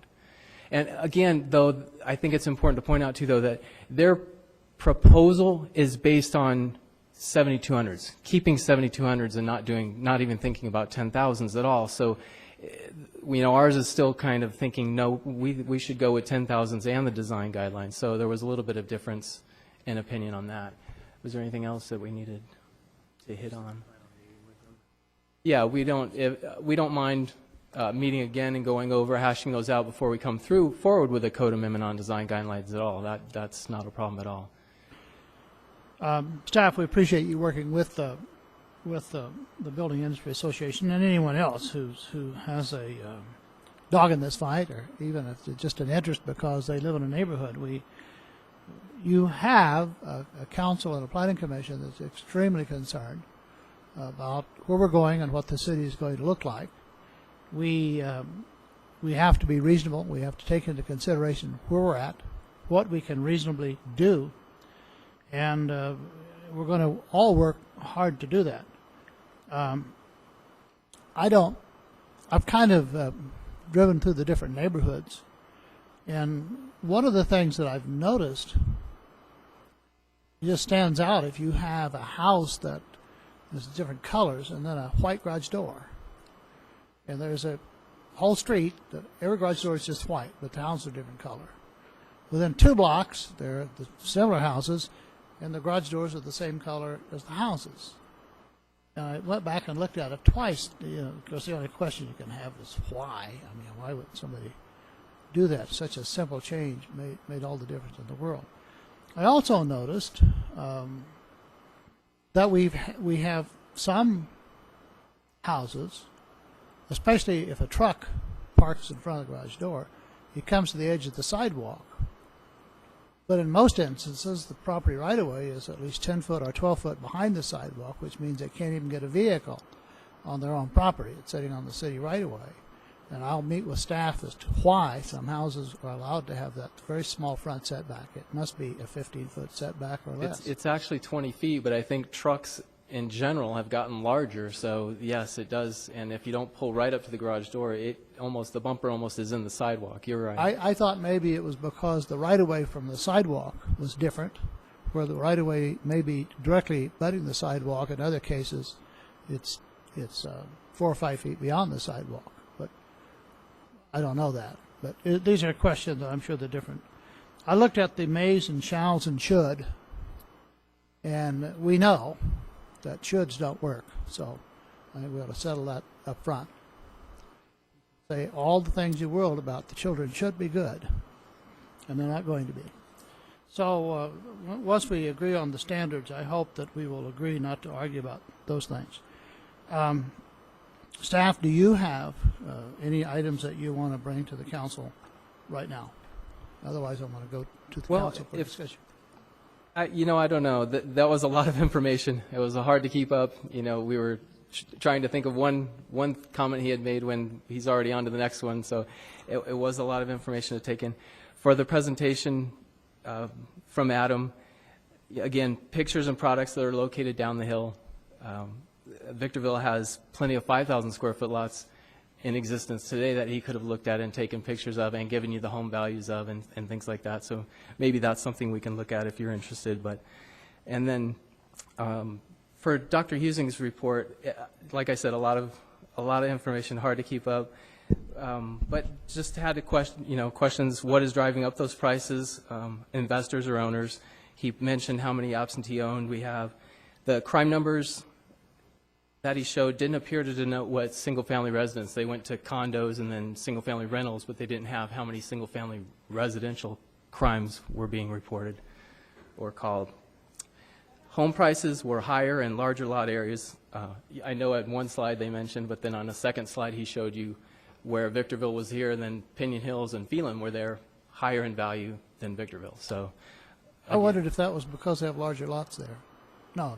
Again, Forget I said that. just a point. The home sizes where he showed you slide where 7,200 versus 9,000. There's 9,000 square foot lots in a 7,200 subdivision. They're usually the cul-de-sac lots or corner lots and things like that. So I'm not quite sure. He pointed out that there's a 2,600 square foot lot on a 7,200, but a 2,400 on a 9,000. So I'm not sure. That's just a different product type on a different lot in the same tract. It could be. I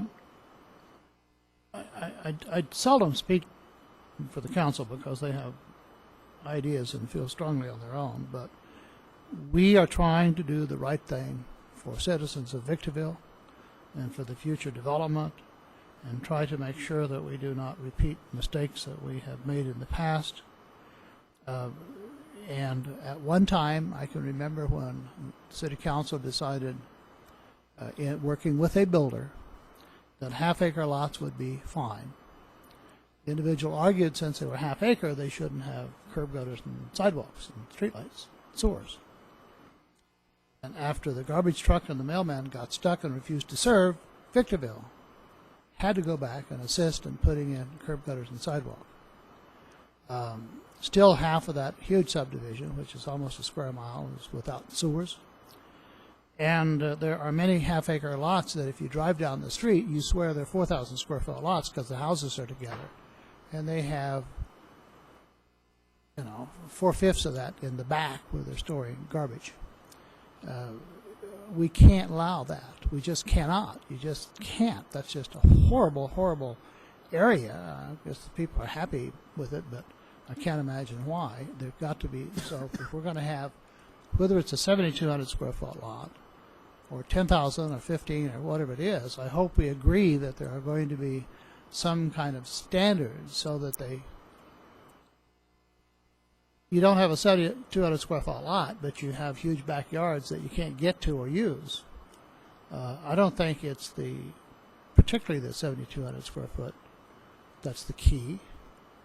But on the other hand, it's easier to build the larger houses on lots, and I think there's 3 different designs, and so you go down the street and it's 321, 123, 321, 123 until you come to the corner, and they look great until you look into the backyard and find out these huge houses don't have a backyard.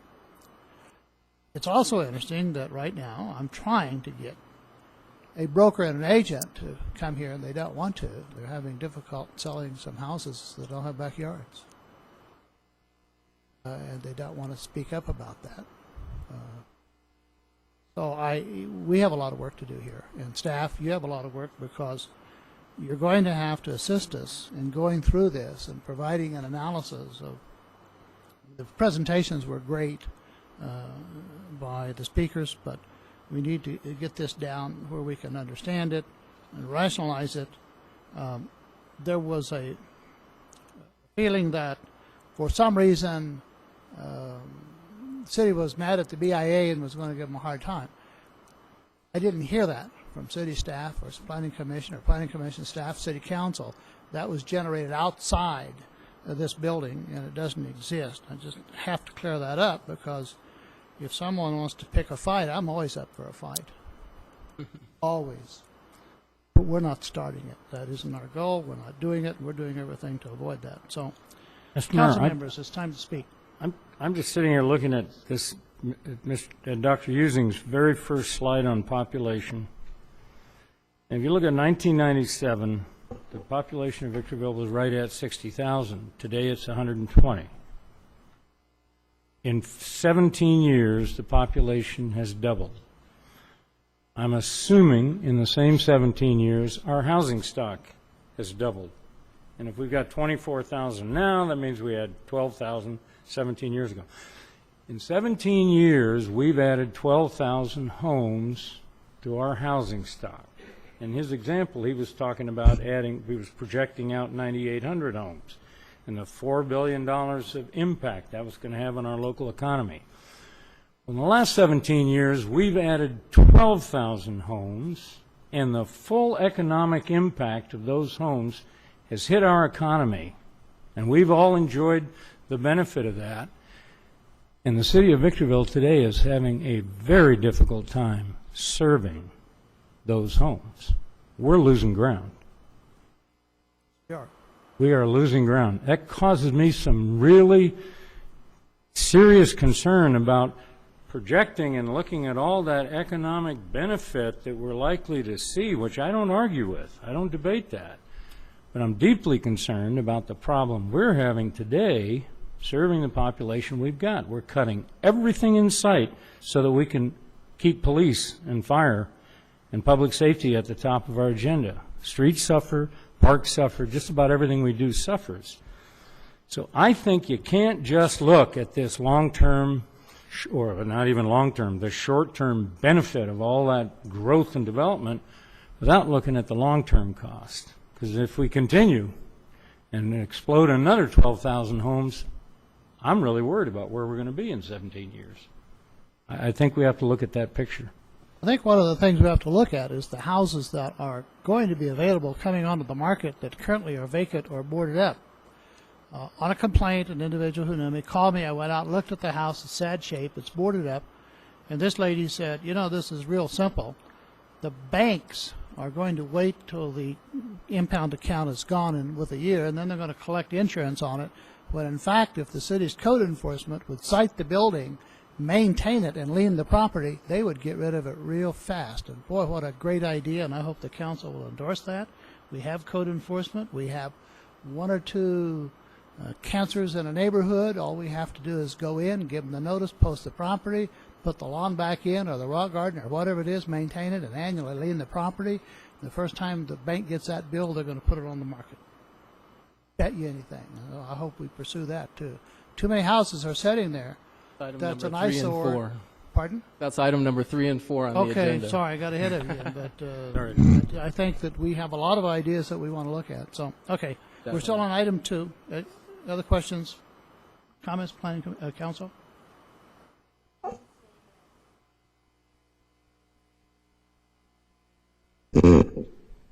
It's clear that our chief of police came up here and said last week that he needed 14 more deputies, and that's for what we have now. If we continue down this path, like Councilman Kennedy said, we cannot continue to serve, and we're behind the curve. So something has to slow, and we cannot keep building at this rate and growing big government in order to keep up. We don't have the money. It's too difficult. Like he said, we're cutting everywhere we can. Comments from the planning commissioners?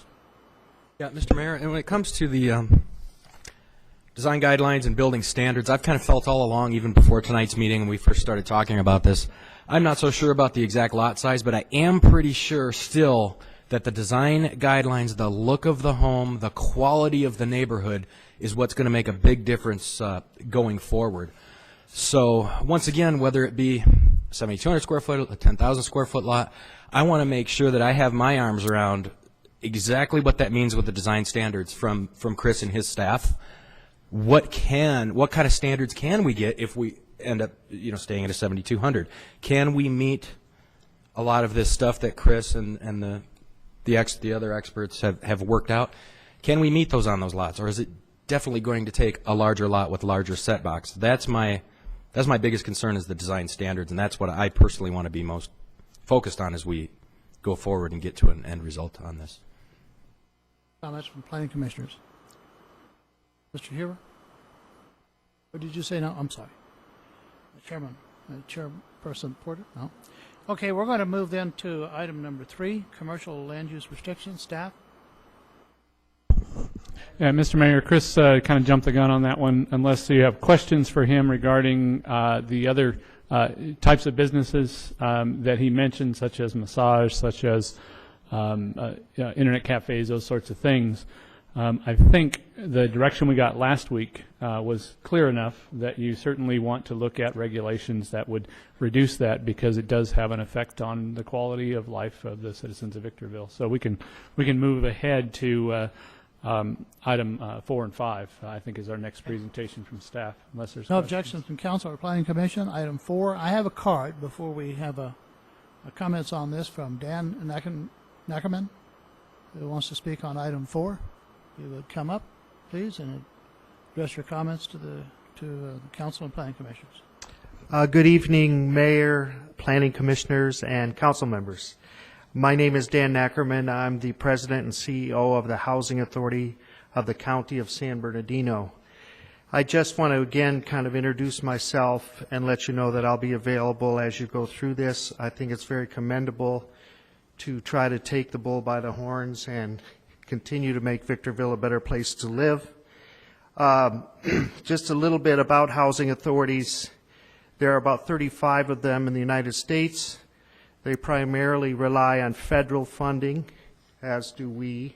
We don't rely on county funding or city funding. At the same time, as I mentioned at your last meeting, the city is part of the jurisdiction, so I consider myself as working for you and will be available to help you do that. I'm here to talk a little bit about some statistics, not nearly as many as Dr. Husing, and not nearly as quickly will I go through them.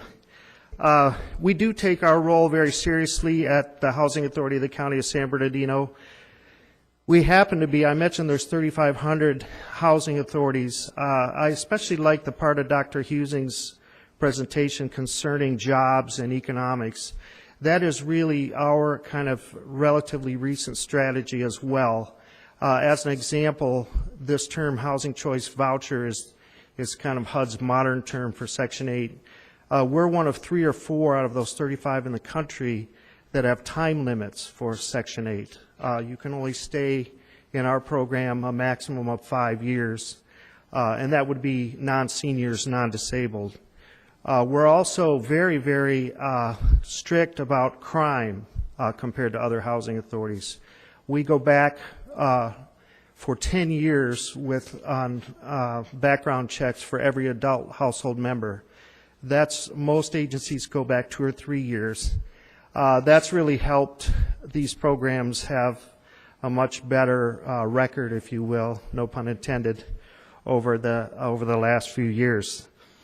There were a series of bills passed in the 90s called one-strike laws that also allow us, when we are the landlord or the program director, to terminate assistance based on one problem relating to violence or serious crime. We use that program very aggressively. In fact, the Sheriff's Department and your department won some awards 4 or 5 years ago when I was here before for being so aggressive about using that. It was an award from the Office of Inspector General in Washington, D.C. But back to the economics, we house about 30,000 people in the county, relatively low income. In this city, I'm sorry, my time's up already. Is that right? Go ahead. This is, we are working with County Housing Authority. We're really appreciative of the work you're doing. We're looking forward to working with you. And I know you have some really important points to make. Okay. You have a relatively small amount as a percentage of both your rental housing and of your total population of formal affordable housing through the Housing Authority. Dr. Husing mentioned the 912 vouchers. That's a lower percentage than cities like Highland and Adelanto and others. Also, as a percentage of the total population, it's a lower percentage than cities like Ontario and Redlands. So there is kind of a misconception that there's a lot of formal public housing and Section 8 residents in Victorville. Now, that doesn't mean there are not other types of affordable housing that we're not involved in. There's not a lot that I'm aware of in Victorville. And of course, the term affordable housing brings kind of a lot of stereotypes as well. I'm prepared to help you as we go forward with what those differences are and that kind of thing. To give you an example of those differences, there's some terms: extremely low income, very low income, low income. In this county, using the county median, preschool teachers, paramedics, mail clerks, and people like that are very low income compared to county standards. People like licensed vocational nurses, construction laborers, even truck drivers who make pretty good money are low income compared to the county median. So these are people that usually work. In fact, 75% of the people we house in the county are either seniors or children. So the percentage of kind of working adults is fairly limited. Just a few more points. We are also one of the few housing authorities that is very active in home ownership. We sell 1 to 2 houses to first-time home owners in the county, and we believe in home ownership. We think home ownership helps a neighborhood. It helps stabilize a neighborhood, and we're willing to help here. We're willing to help with the vacant, blighted houses that need to be rehabbed and resold. We do that in other cities, and we'd like to do more of that here through some of your neighborhood stabilization programs. The only thing I kind of disagreed with Dr. Husing on was the calls per unit. He interpreted the 1.13 calls per unit at single-family non-rental homes to be, relatively low compared to the 1.54 at apartments. We see that as relatively similar. People that do live in apartments, we think of apartments as a stage of life. I often ask people to raise their hand if they never lived in an apartment, and people rarely do. We like to think of it as a stage of life. The people that do live in apartments are quite often generally younger. I'm sure they would be in this city. So statistics like that to us are not a dramatic difference compared to the stereotype, I guess we could say. We have made some commitments to this council. I wasn't here at that time, but we carefully track complaints here. We are willing to report on those for the city of Victorville. We committed to do that beginning in 2011. This is actually the only city we really keep very detailed records on that. And again, we can help. We can help. In fact, we're also, I just heard, I think the next subject will be landlords. Oh, I forgot to mention, we also have public housing in Victorville, 1 unit, which is 1 single-family home. So again, contrary to the stereotype, there are a lot of private landlords here. We do own 1 property besides that 1 unit. It's a 161-unit site called Andalusia, 3rd Avenue in Green Tree Lane. It gets 5 stars for everything on the internet, so we're proud to be that landlord. But we'll also help you with the private landlords. If there are private landlords who are irresponsible, we will kick them off the program. If there are residents in the Housing Choice Voucher Program who are involved in crime or irresponsible, we will kick them off the program. We also, as I mentioned, will help you purchase and rehab foreclosed homes and bring homeowners into those. And we can also help you collect business licenses from any landlords that we pay. We're figuring out a way to do that with HUD's permission, but we'll help you collect those and register those landlords if they're not registered. And all the promises I just made, we will do without city money and without county money. So thank you. Thank you, Mr. Neckelman. We're looking forward to working with you. I have no other cards on the subject. Staff, any comments on 4 or 5? Questions from the City Council?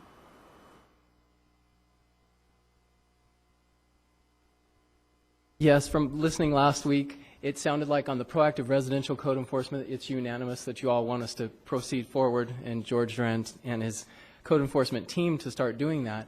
I just wanted to point out that it is a huge endeavor, and The sign enforcement that we did on the commercial properties was 2,200 properties, businesses that were contacted, and that took 6 months. So we're talking about close to 30,000 residential properties. So I just wanted to lead in with that. He's raring to go. He's gearing up to do it.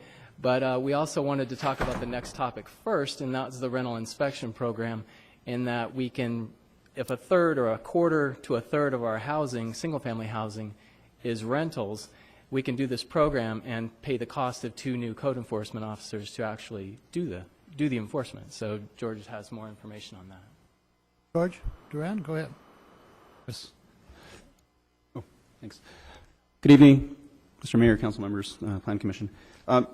As Chris stated, yes, there's approximately over 30,000 units. Currently, as I stated last week, there's 6 officers and myself. I wanted to briefly kind of go over what I went through last week as to what our proactive enforcement would actually accomplish, and what we're going to be addressing. Unmaintained yards, storage of inoperative vehicles. These are all conditions that are either in owner-occupied or rental locations. Lack of structure, maintenance, paint, exterior, architectural features, and eventually the rental inspection program will end up addressing likely problematic tenants, as some ordinances from other cities that we've seen have elements in the ordinance to address those particular issues. How we would accomplish that? Systematically, without a doubt. 30,000 units is a lot of units. Possibly forming focus groups so that we can address the communities that are highly spoken of by our residents, complainants that typically are very involved in what we do. Mobile technology, likely. We need to use the apps. I think there's a presentation, some discussion going to be coming on later about that. And the use of the rental inspection program, obviously. When we looked at the rental inspection program, we also looked at inspection programs from other cities, which would be the next slide coming after this one here. But oh, it's okay. Here, let me go. Oh, go back. Sorry. We looked at primarily 3 possible incentives to address properties that are well maintained. Other cities have done the same thing. They adopted options such as a low initial program fee and a higher reinspection fee. In other words, it encourages consistent property maintenance and initial inspection compliance. The idea there is to go out once. The property knows that it's a lower fee, and the penalties for reinspection is a lot higher. Self-certification. The city of Eastville uses self-certification. It provides a high initial inspection fee, but allows the property owner to enter into an agreement with the city to self-certify himself, promising that he or she's going to maintain the property in good standing, and eventually may be kicked off that self-certification option if a complaint is lodged, or if code enforcement goes through and conducts an audit and finds that their property is unmaintained. I'm sorry? Or a crime. Or a crime, absolutely. That option provides, again, a higher inspection fee and a considerably lower fee, primarily to provide funding to the program. There's also the option for a biannual fee waiver. City of San Bernardino uses that option, but creates some difficulty with budgeting with an inconsistent revenue fund to sustain the program.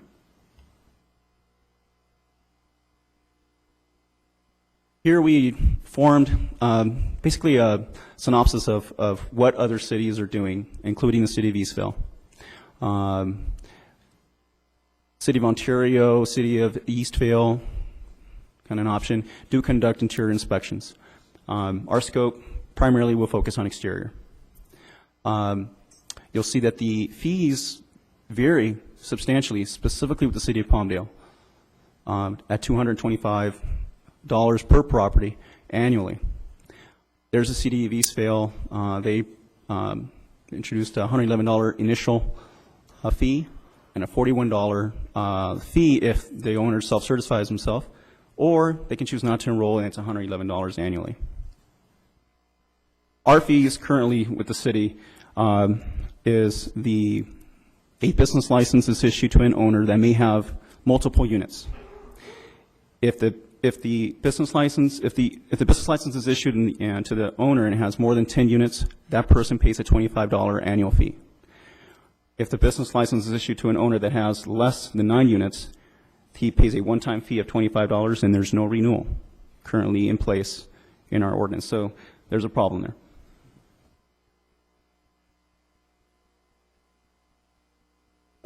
So we're not looking for you to take an action, but maybe give us some direction that you think this is appropriate, and then we can come back with a code amendment in the future where, with the options, with some options on the possible fee rate, on the possible how you allow good landlords to benefit in the future. I know that was a main concern of Councilmember Kennedy, so we tried to address that in that way. And he's absolutely right.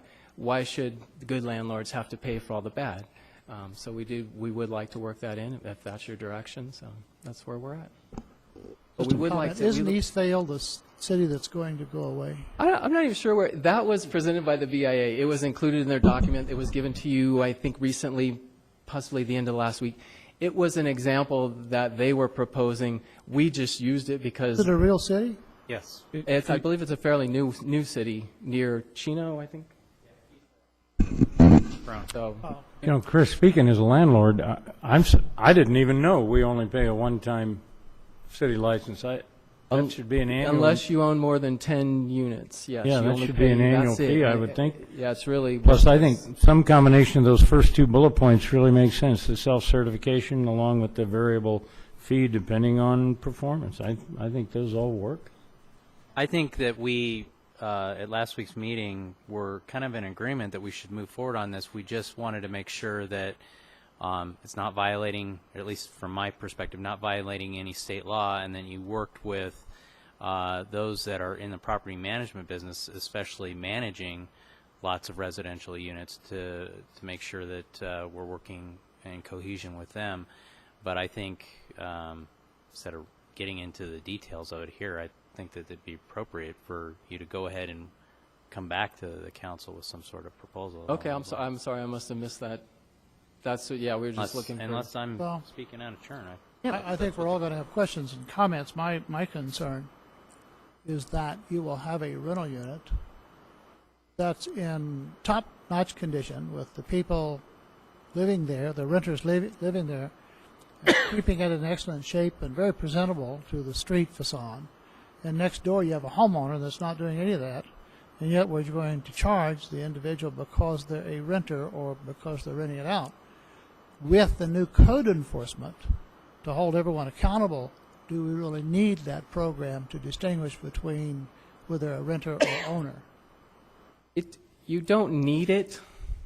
It makes it easier to fund new officers, which we should have in order to take on a task like this of this many properties. The homeowner next door who owns this property and it's in bad condition can get charged and will get charged if he doesn't comply and doesn't fix his property. He'll be charged the way we do on any typical code enforcement for cost recovery, and for anything that we need to do to clean up the property, we can charge that property owner as well. It's just this program would help to alleviate those issues ahead of time, hopefully. Well, I'm not opposed to the program. I like the idea of cleaning up the whole city, and I know that these programs have been successful in other areas. But in most cities where they have code enforcement on a complaint basis, we're going to have code enforcement on a proactive basis. It's a tremendous difference. And I think we should proceed with caution, but I agree with staff's approach on this. So, yes. On the complaint basis, I think that that's really important too, because you can, being we're going to be proactive, we can get rid of a lot of problems in our neighborhoods just by sending you a picture of what it looks like, because we're only concerned with the outside, and giving its location. And if we get rid of a lot of those, we've got pretty much instant beautification. I mean, I can think of a number right now that I can make pictures to send to you. Item 7. I think one of the things I want to caution everyone, I'm already getting complaints about wanting to send code enforcement to, quote, my enemy's house, but it doesn't come out that way, but I know what's going on. I hope that we start, I hope there's a general understanding that in a neighborhood where you may have a half a dozen code violations, one will be really bad and stand out. And I hope we start with those first, because if we do it on a neighborhood by neighborhood or area by area, we're going to have code enforcement on what may be a slight violation compared to another neighborhood that is a major violation. People are going to see that, feel they're picked on, and then we're not going to have cooperation. We've got to have cooperation from the people who live there. And so when we get the complaints, I hope that, yes, we follow up on the complaints, but if we start on the most egregious violations, you're going to find the number of complaints will drop dramatically when people find out. An inspector's got to be knocking on the door if they don't clean up their yard. So, yeah, on being in the industry, I can appreciate an inspection program. Statewide, over the last 10 years, there have been a number of cities that have implemented programs. Some have been successful, and some have just been abject failures. There was one instance where they started a program and never hired any officers, but were using the money to offset their budget shortfalls. I mean, that's just unfortunate. I did speak with Tim Johnson at the Apartment Association at the Inland Empire, and they've helped develop a number of programs for inspections throughout the Inland Empire. And he would be very much willing to sit down and help to develop something that both one is compliant with state law so that we don't violate any laws like interior inspections, which we're not even allowed to do, but yet there have been some cities that have tried to force us to be standing at a door with a key if a tenant would not let us in. That's a conflict. We can't do that. But he is willing, and I hope we're able to put something together, because it would definitely help us on our end get rid of problem tenants, for one, but also deal with some of our owners that don't want to do the bare minimum to make a property habitable or deal with issues. So. questions? Thank you very much for the presentation. I think we've covered 4 or 5, probably 6 to some degree. That's okay. Actually, 6 is a little bit different. It is? It is a little bit different. Yes. Okay. Christian, are you going to introduce Dana, or you want me to? Okay. Sorry about that. That's okay. Just getting tired. Number 7, Mr. Mayor, we can skip altogether. We had hoped to have a little bit more information. We're in the middle of an evaluation process for number 7, so we'll bring that back at a later time. Christian, go ahead, please. Thank you. Thank you, Mr. Mayor. Council, Commissioners, I'd like to introduce Dana Armstrong. Dana is our solid waste manager. She oversees our solid waste code enforcement, as well as a number of programs involved in cleaning up the city. And so I'd like to ask her to take this from here. Thank you, Dana. Thank you. And good evening, Mr. Mayor, City Council members, and Planning Commissioners. And I was going to say I'm the 6th of 7, but now I guess I am last. And I do have some slides, but not nearly as many as Dr. Husing. And I promise I will be brief and hopefully leave you with some good news, I guess. Tonight, I'm going to give you an overview of the Community Service Department Solid Waste Division's current programs for neighborhood cleanup and beautification, and then I will also go over some proposals for some new and expanded programs that we hope will be included in the upcoming fiscal year 14-15 budget. So, on an overview, the funding for our programs comes from restricted funds. We have the Solid Waste Fund and the Landfill Fund. It's from user fees charged to residents and businesses for solid waste services, as well as landfill tipping fees. As noted, these are restricted funds, so unfortunately, they're not allowed to be used for general fund purposes, so they are specific to solid waste programs. These funds are used to pay for a variety of things. We do have 2 enforcement officers in the Solid Waste Division. The funds also pay for solid waste and recycling collection and collection from residents and businesses, as well as customer service and administrative costs. And it also pays for a variety of other programs, including our community cleanup, Adopt a Street, and illegal dump cleanup programs. And one other thing, we have some other programs for free disposal of items, which I'll get into more later.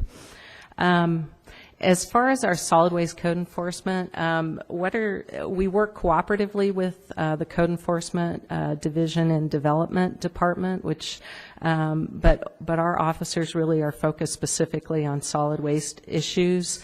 We currently have 2 officers. They enforce our mandatory service requirements for occupied premises. In Victorville, any occupied residential or commercial premise is required to have solid waste service. They also enforce adequate service levels, so you can't be a business with a minimum amount of service and trash spilling out of your dumpsters. You are required to have adequate service so that you don't have problems. They also enforce the prohibition on scavenging from trash and recycling containers. I always like to point out that's stopping theft in process, because the materials, that is a real problem for us, is people removing materials from the recycling containers. It's a loss of revenue for the city. In calendar year 2013, our folks performed about 1,500 checks of properties that did not have current solid waste service, and they handled about 2,600 other investigations, complaints, and service requests. So they're very busy, and another thing that they do is that they're very involved in contractor compliance. They get involved. Think about it, we have trash and recycling trucks out around the city, roughly 30,000 residences. Twice a week, each one of them is being visited by a trash or recycling truck. There are bound to be disputes and issues, and so our officers will get in the middle of that to make sure that our contractor is doing their job correctly per the terms of our contract, and also that the residents are doing what they're supposed to be doing per the municipal code. The other programs that we do have an illegal dump cleanup program. We respond to service requests and complaints, and we also proactively visit areas known to have illegal dumping, alleys, and a lot of the dirt extensions of paved roads. We currently are staffed with 1 maintenance worker and a part-time maintenance aide, or sometimes a court worker, and we borrow a truck from Community Services Parks Division 2 days a week, so it's a pretty limited operation currently. But last year they hit about 2,100 locations, picked up 750 mattresses, 670 couches more or less, over 1,700 tires, and roughly 150 tons of trash. That's 2 guys and a truck 2 days a week, and there's a lot more out there, and we're limited by our really the equipment availability. We also have our community cleanup program, which I know a number of the council members are aware of and have participated in. That's twice a year, April, October, 600 to 800 residents per event, 25 to 35 sites per event, and 6 to 8 tons of litter collected per event. We also have an Adopt a Street program that we coordinate. It currently has 27 groups, 32 streets, and all 8 of the paseos in the city have been adopted. Last year, calendar year, these volunteers collected over 1,000 bags of litter from Victorville roadsides. So we provide them with the supplies and the support. We give them the bags, the sticks, the gloves, and we dispose of the trash. They provide the elbow grease, and it's a great partnership with the community as well as it is with the community cleanup. We do also do neighborhood cleanups, and these are kind of mini community cleanups. We'll get calls from neighborhood groups or a concerned citizen or Eagle Scouts or high school students saying, hey, I need community service hours, or I'm concerned about an area in my neighborhood. What can we do? We try to get them to the community cleanup, but we will also do one-time cleanups with neighborhood groups. Again, we'll provide a roll-off, the disposal fees, the gloves, the bags. We ask them to gather up a group of volunteers. We have them sign waivers, and then they provide the elbow grease to load the container, and we'll dispose of it. So we figure if somebody wants to help us keep the community clean, we're going to do everything we possibly can to provide them with what they need to help clean up the community. And then we also have free drop-off disposal. I just mentioned this. We have 2 recycling centers, one out at our MRF on Abbey Lane and one over on Anacapa. At Anacapa, we just started a great new program. We'll take tires free of charge from residents anytime the center is open. We also accept e-waste, appliances, scrap metal, and also in the city of Victorville, we do have free bulky item pickup for single-family residents twice a year of up to 5 items per pickup. And our officers are constantly, if they're in a neighborhood and they see somebody with a couch on the side of the house or some large debris, they'll go knock on the door, give them a flyer, or they'll even offer to call in and schedule a bulky item pickup for them right then. It's free. And we do work closely with George and his crews. I've provided them with flyers about that service, so they make that information available to residents as well. And then also, I want to mention our Household Hazardous Waste Center. It also accepts the e-waste and tires from residents as well. So in terms of looking forward to the future, we've gotten the message that the City Council is interested in a more beautiful city. We've been working on it, but I think we can do more. The city manager asked for ideas and suggestions for proposals for expanded programs. So we are hoping and requesting in the upcoming budget that we can expand the illegal dump and neighborhood cleanup program through the purchase of a designated vehicle that we could use full-time on this task, as well as some additional staff to work that program. And in addition, we're proposing a new, at least quarterly, it depends how the money runs, but at least quarterly neighborhood cleanup day. This is similar to what Apple Valley has done, where they will let people know, hey, you have a whole bunch of stuff in your yard. Look, here's an opportunity for you to get rid of all this material free of charge, and we'll have at least quarterly events where they can bring their bulky item, their yard debris, their old appliances, their tires, and dispose of these items free of charge.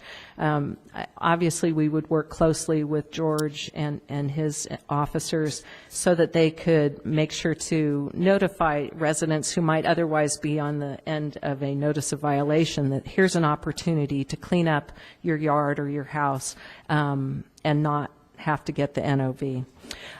We also will be proposing a new free yard waste drop-off year-round, and again, I'm kind of working through the details of that, but we get calls from people who say, I just did a major cleanup of my yard. I have tumbleweeds, I have prunings from my trees or shrubs. Where do I get rid of it? Currently, we don't have green waste collection in the city. That's another story. It's kind of, it's a long story, but this would be an opportunity for residents who have that garden trimmings any time of the year that they could dispose of that material. So there's no reason why they would need to have debris stacked up or tumbleweeds stacked up in their yard. There would be an opportunity for them to dispose of that material free of charge. So those are our ideas for improved programs. And just in closing, I just want to say we have a kind of a slogan that we use on some of our flyers, and it is, got stuff, good news, the City of Victorville has programs to help. And I think hopefully in the new fiscal year we will have more programs to help, because we do want it to be a partnership. We do want to provide these valuable services to the community, to the individual residents, but also overall it's going to really improve the community. So, see, it was short. Thank you, Dana. Okay. If you have any questions, Christian and I are available. Thank you. Thank you. Doug, we have a lot of information. I know that we're going to have a lot of questions from both Planning Commission and Council. Is staff going to put these together and submit those with recommendations? Are we going to require further hearings? What is your schedule for this agenda? At this point, staff is kind of waiting to hear from the Council and Commission on how you'd like us to proceed. I know that the Commission continued the development code that was taken to them. They continued it for 90 days. I don't know when that 90 days is up, but we were hoping for some input from both the Council and Commission based on the input you had today from the BIA and from staff on how you'd like us to proceed. Would you like us to wait for that 90 days? Would you like us to bring back some other ideas? More or less looking for input and direction at this point. From my point of view, the fact that we have included the planning commission in all the hearings kind of negates the 90 days, and I don't think that's any longer in play. I agree. I think we should just get the show on the road. Yeah, Councilwoman Baez, I feel like I'm the only one up here by myself. It sounds like the rest of the council's made up their mind. And a reminder to myself and to this council that next time I ask for a requested start time of 5 p.m., maybe deny my request, because staff added 5 items to the agenda that I don't even think we were going to be discussing tonight. My understanding was crime and density and design guidelines and lot sizes, and that's what I expected that we'd be discussing. All these other things, no deference to staff who made the presentations, they're all important, but I think the first 2 carry a significant amount of weight. I'd like to echo Councilmember Kennedy's comments with respect to John Husing. The man can't be bought. He's 50 years in this business, very well respected, at least by, I'm sure, several elected officials, community leaders, and the numbers do speak for themselves. They're hard to ignore. Economic impacts, job creation, and such. And so I would venture to say that if we were just to shove this forward and increase lot sizes, that we would not be creating jobs, but actually doing away with jobs. I think that there's so much information that we've received. I mean, I've collected, and I'm sure Mayor Cox, you have the same thing, this volume of information, plus I've got fiscalization of land use and a 3-ring binder, and there's no way that I've read all this, and I doubt any member of the commission or the city council has either. The fact that we got this report from Dr. Husing tonight was based upon the fact that our city manager requested that he move his schedule around to be here when he originally was going to present on the 6th of May, if I remember correctly, but since we weren't going to have a council meeting, I know that Doug had spoken with him and he was able to move his schedule around. So that is primarily the reason that all of us, including the BIA, got that tonight.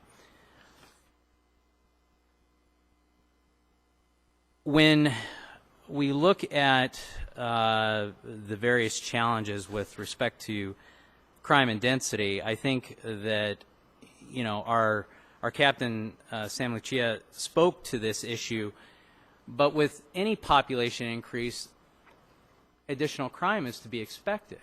I mean, I don't know anywhere you could look in this state, in this nation, in the world, where there wouldn't be a corresponding increase in crime as a result of increase in population. You know, in talking with our constituents, the people out on the streets, lot size is not what they want. They want additional deputies on the street. And yet we're focusing on something that will have absolutely no impact on their lives tomorrow, a year from now, or even 10 years from now, because of the vested lots, the tentative tracts that have been recorded. Those can be built on tomorrow, and nothing is going to change. So while we should be focusing on things such as putting additional deputies on the streets, increasing code enforcement, and those types of ideas, we're focusing on lot sizes as if somehow it is the saving grace to what this city and the problems that we are facing today. I just think that this council needs to step back. There is a ton of information that we've received here. Moving forward so quickly on such a huge policy issue does not make a lot of sense in light of all the information that we've received. And I mean, unless it's just you want to increase lot sizes and you could care less about all this information, whether it came from staff, Dr. Husing, or the BIA, then I guess that would be your prerogative. But I just think that this council, being a new council, not a council of the past, should not force things through in the same way that you all have indicated that previous councils have done. You know, the reality is that something this big needs a lot of time, a lot of review, a lot of input from various individuals, various parties. I, for one, when you ask for direction from the council, would like to see more dialogue go on between all the various parties. I may be the only one, but again, there's just so much information, and for us as a council to have digested even the information we received here tonight in the short amount of time that we got it in really begs the question as to why we're moving so quickly and so forcefully on this issue. Comments from other council members? I am going to comment. Mr. Do you want to go last? Do you want me to go last? You know, this, one of the things that we have agreed on, what I've agreed on, that we need to upgrade the city. I'm not moving quickly on lot sizes. This has become the issue, apparently. It's not my issue.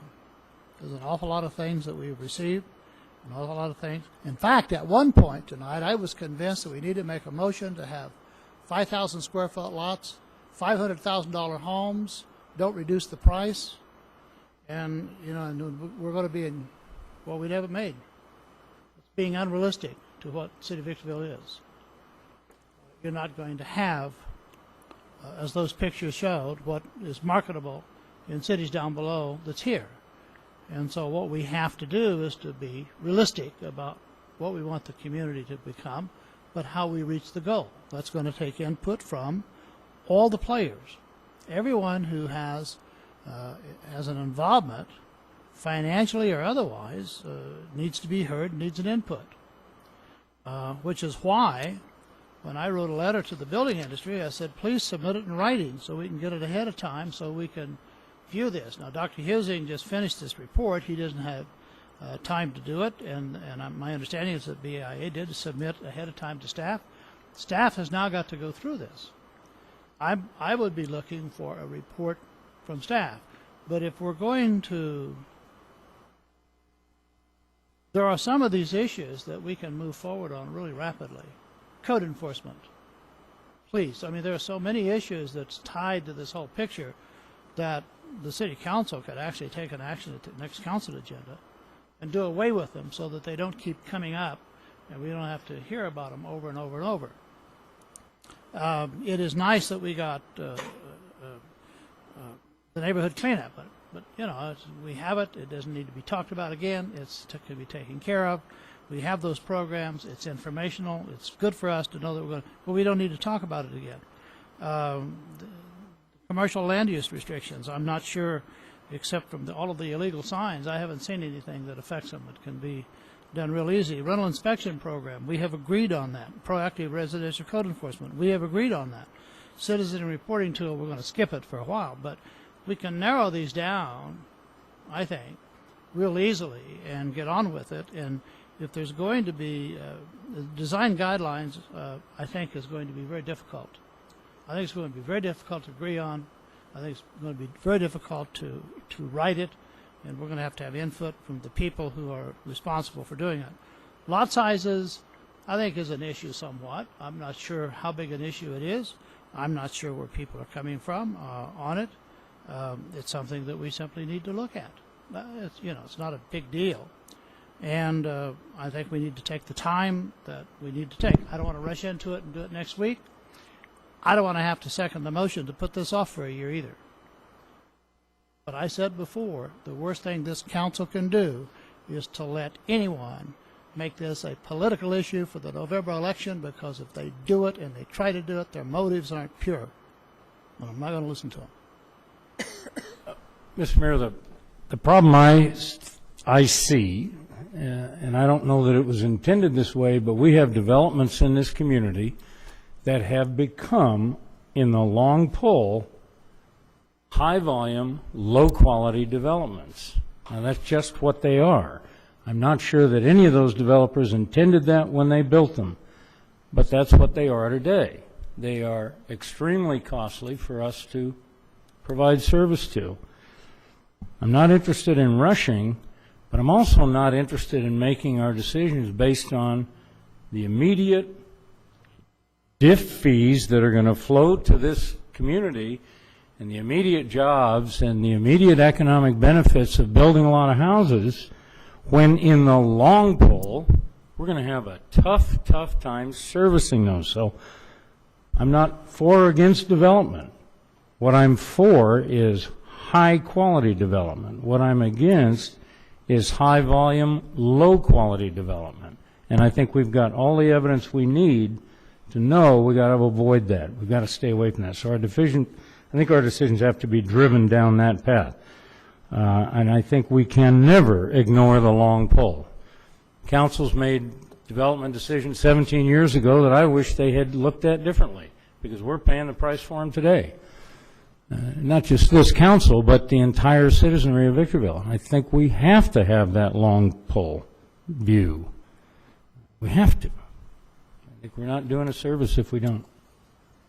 I agree. I think that, it's pretty clear to me. We've got all the information. We've had all the presentations. And, the building industry is just going to continue to drag this out, make it a political issue. And, they've already made statements of that. So, let's just move forward. Let's just get it done. I think it should go back to planning. I think at this time, we've been here since 5 o'clock. We have a council meeting next Tuesday. Mr. Robertson? No, that meeting has been canceled due to half the folks on the dais being in D.C. lobbying for additional funding. Well, when is the next council meeting? We have a special meeting planned to be called for May 13th. That's on the employee class and comp study. Then we have a meeting on the 20th, which is a regular city council meeting. I think it's the 20th. Correct me if I'm wrong, Carolee. And then a week after that is either the budget, depending on if we can get through everything in that time frame, or potentially a follow-up on the class and comp study. Would it be acceptable, would it be possible to council, for council members to provide input to you for this next agenda? Put an item on there on which one of these need further discussion, which one we can resolve, how we're going to discuss them, whether they're going to be separate meetings or part of the council. I think it's going to be very difficult to try to include any of these in a regular council meeting where we have other business. I think it's going to require special meetings. We're going to come into summer vacations very shortly.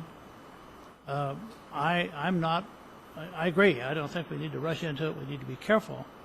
But if this isn't wrapped up within a reasonable period of time, I'm going to strongly recommend that we continue it for a year. I'm already hearing crap about the November election. This council doesn't deserve that. Citizens of this city doesn't deserve that. So we need to resolve all these issues that can be resolved. All of those that people want to play with for their own benefit need to put down the road. So there's no more business to come before the city council tonight. Provide input to you. We'll look for the council meeting at, when the next meeting is again? The next regular meeting would be May 20th. May 20th. Till then, thank everyone for participating and coming, and this meeting is adjourned. So what was the direction? How about the Would you planning commission attend the could planning commission comment? meeting? Yes. I asked for comments. I got a list of them. Tell somebody you care.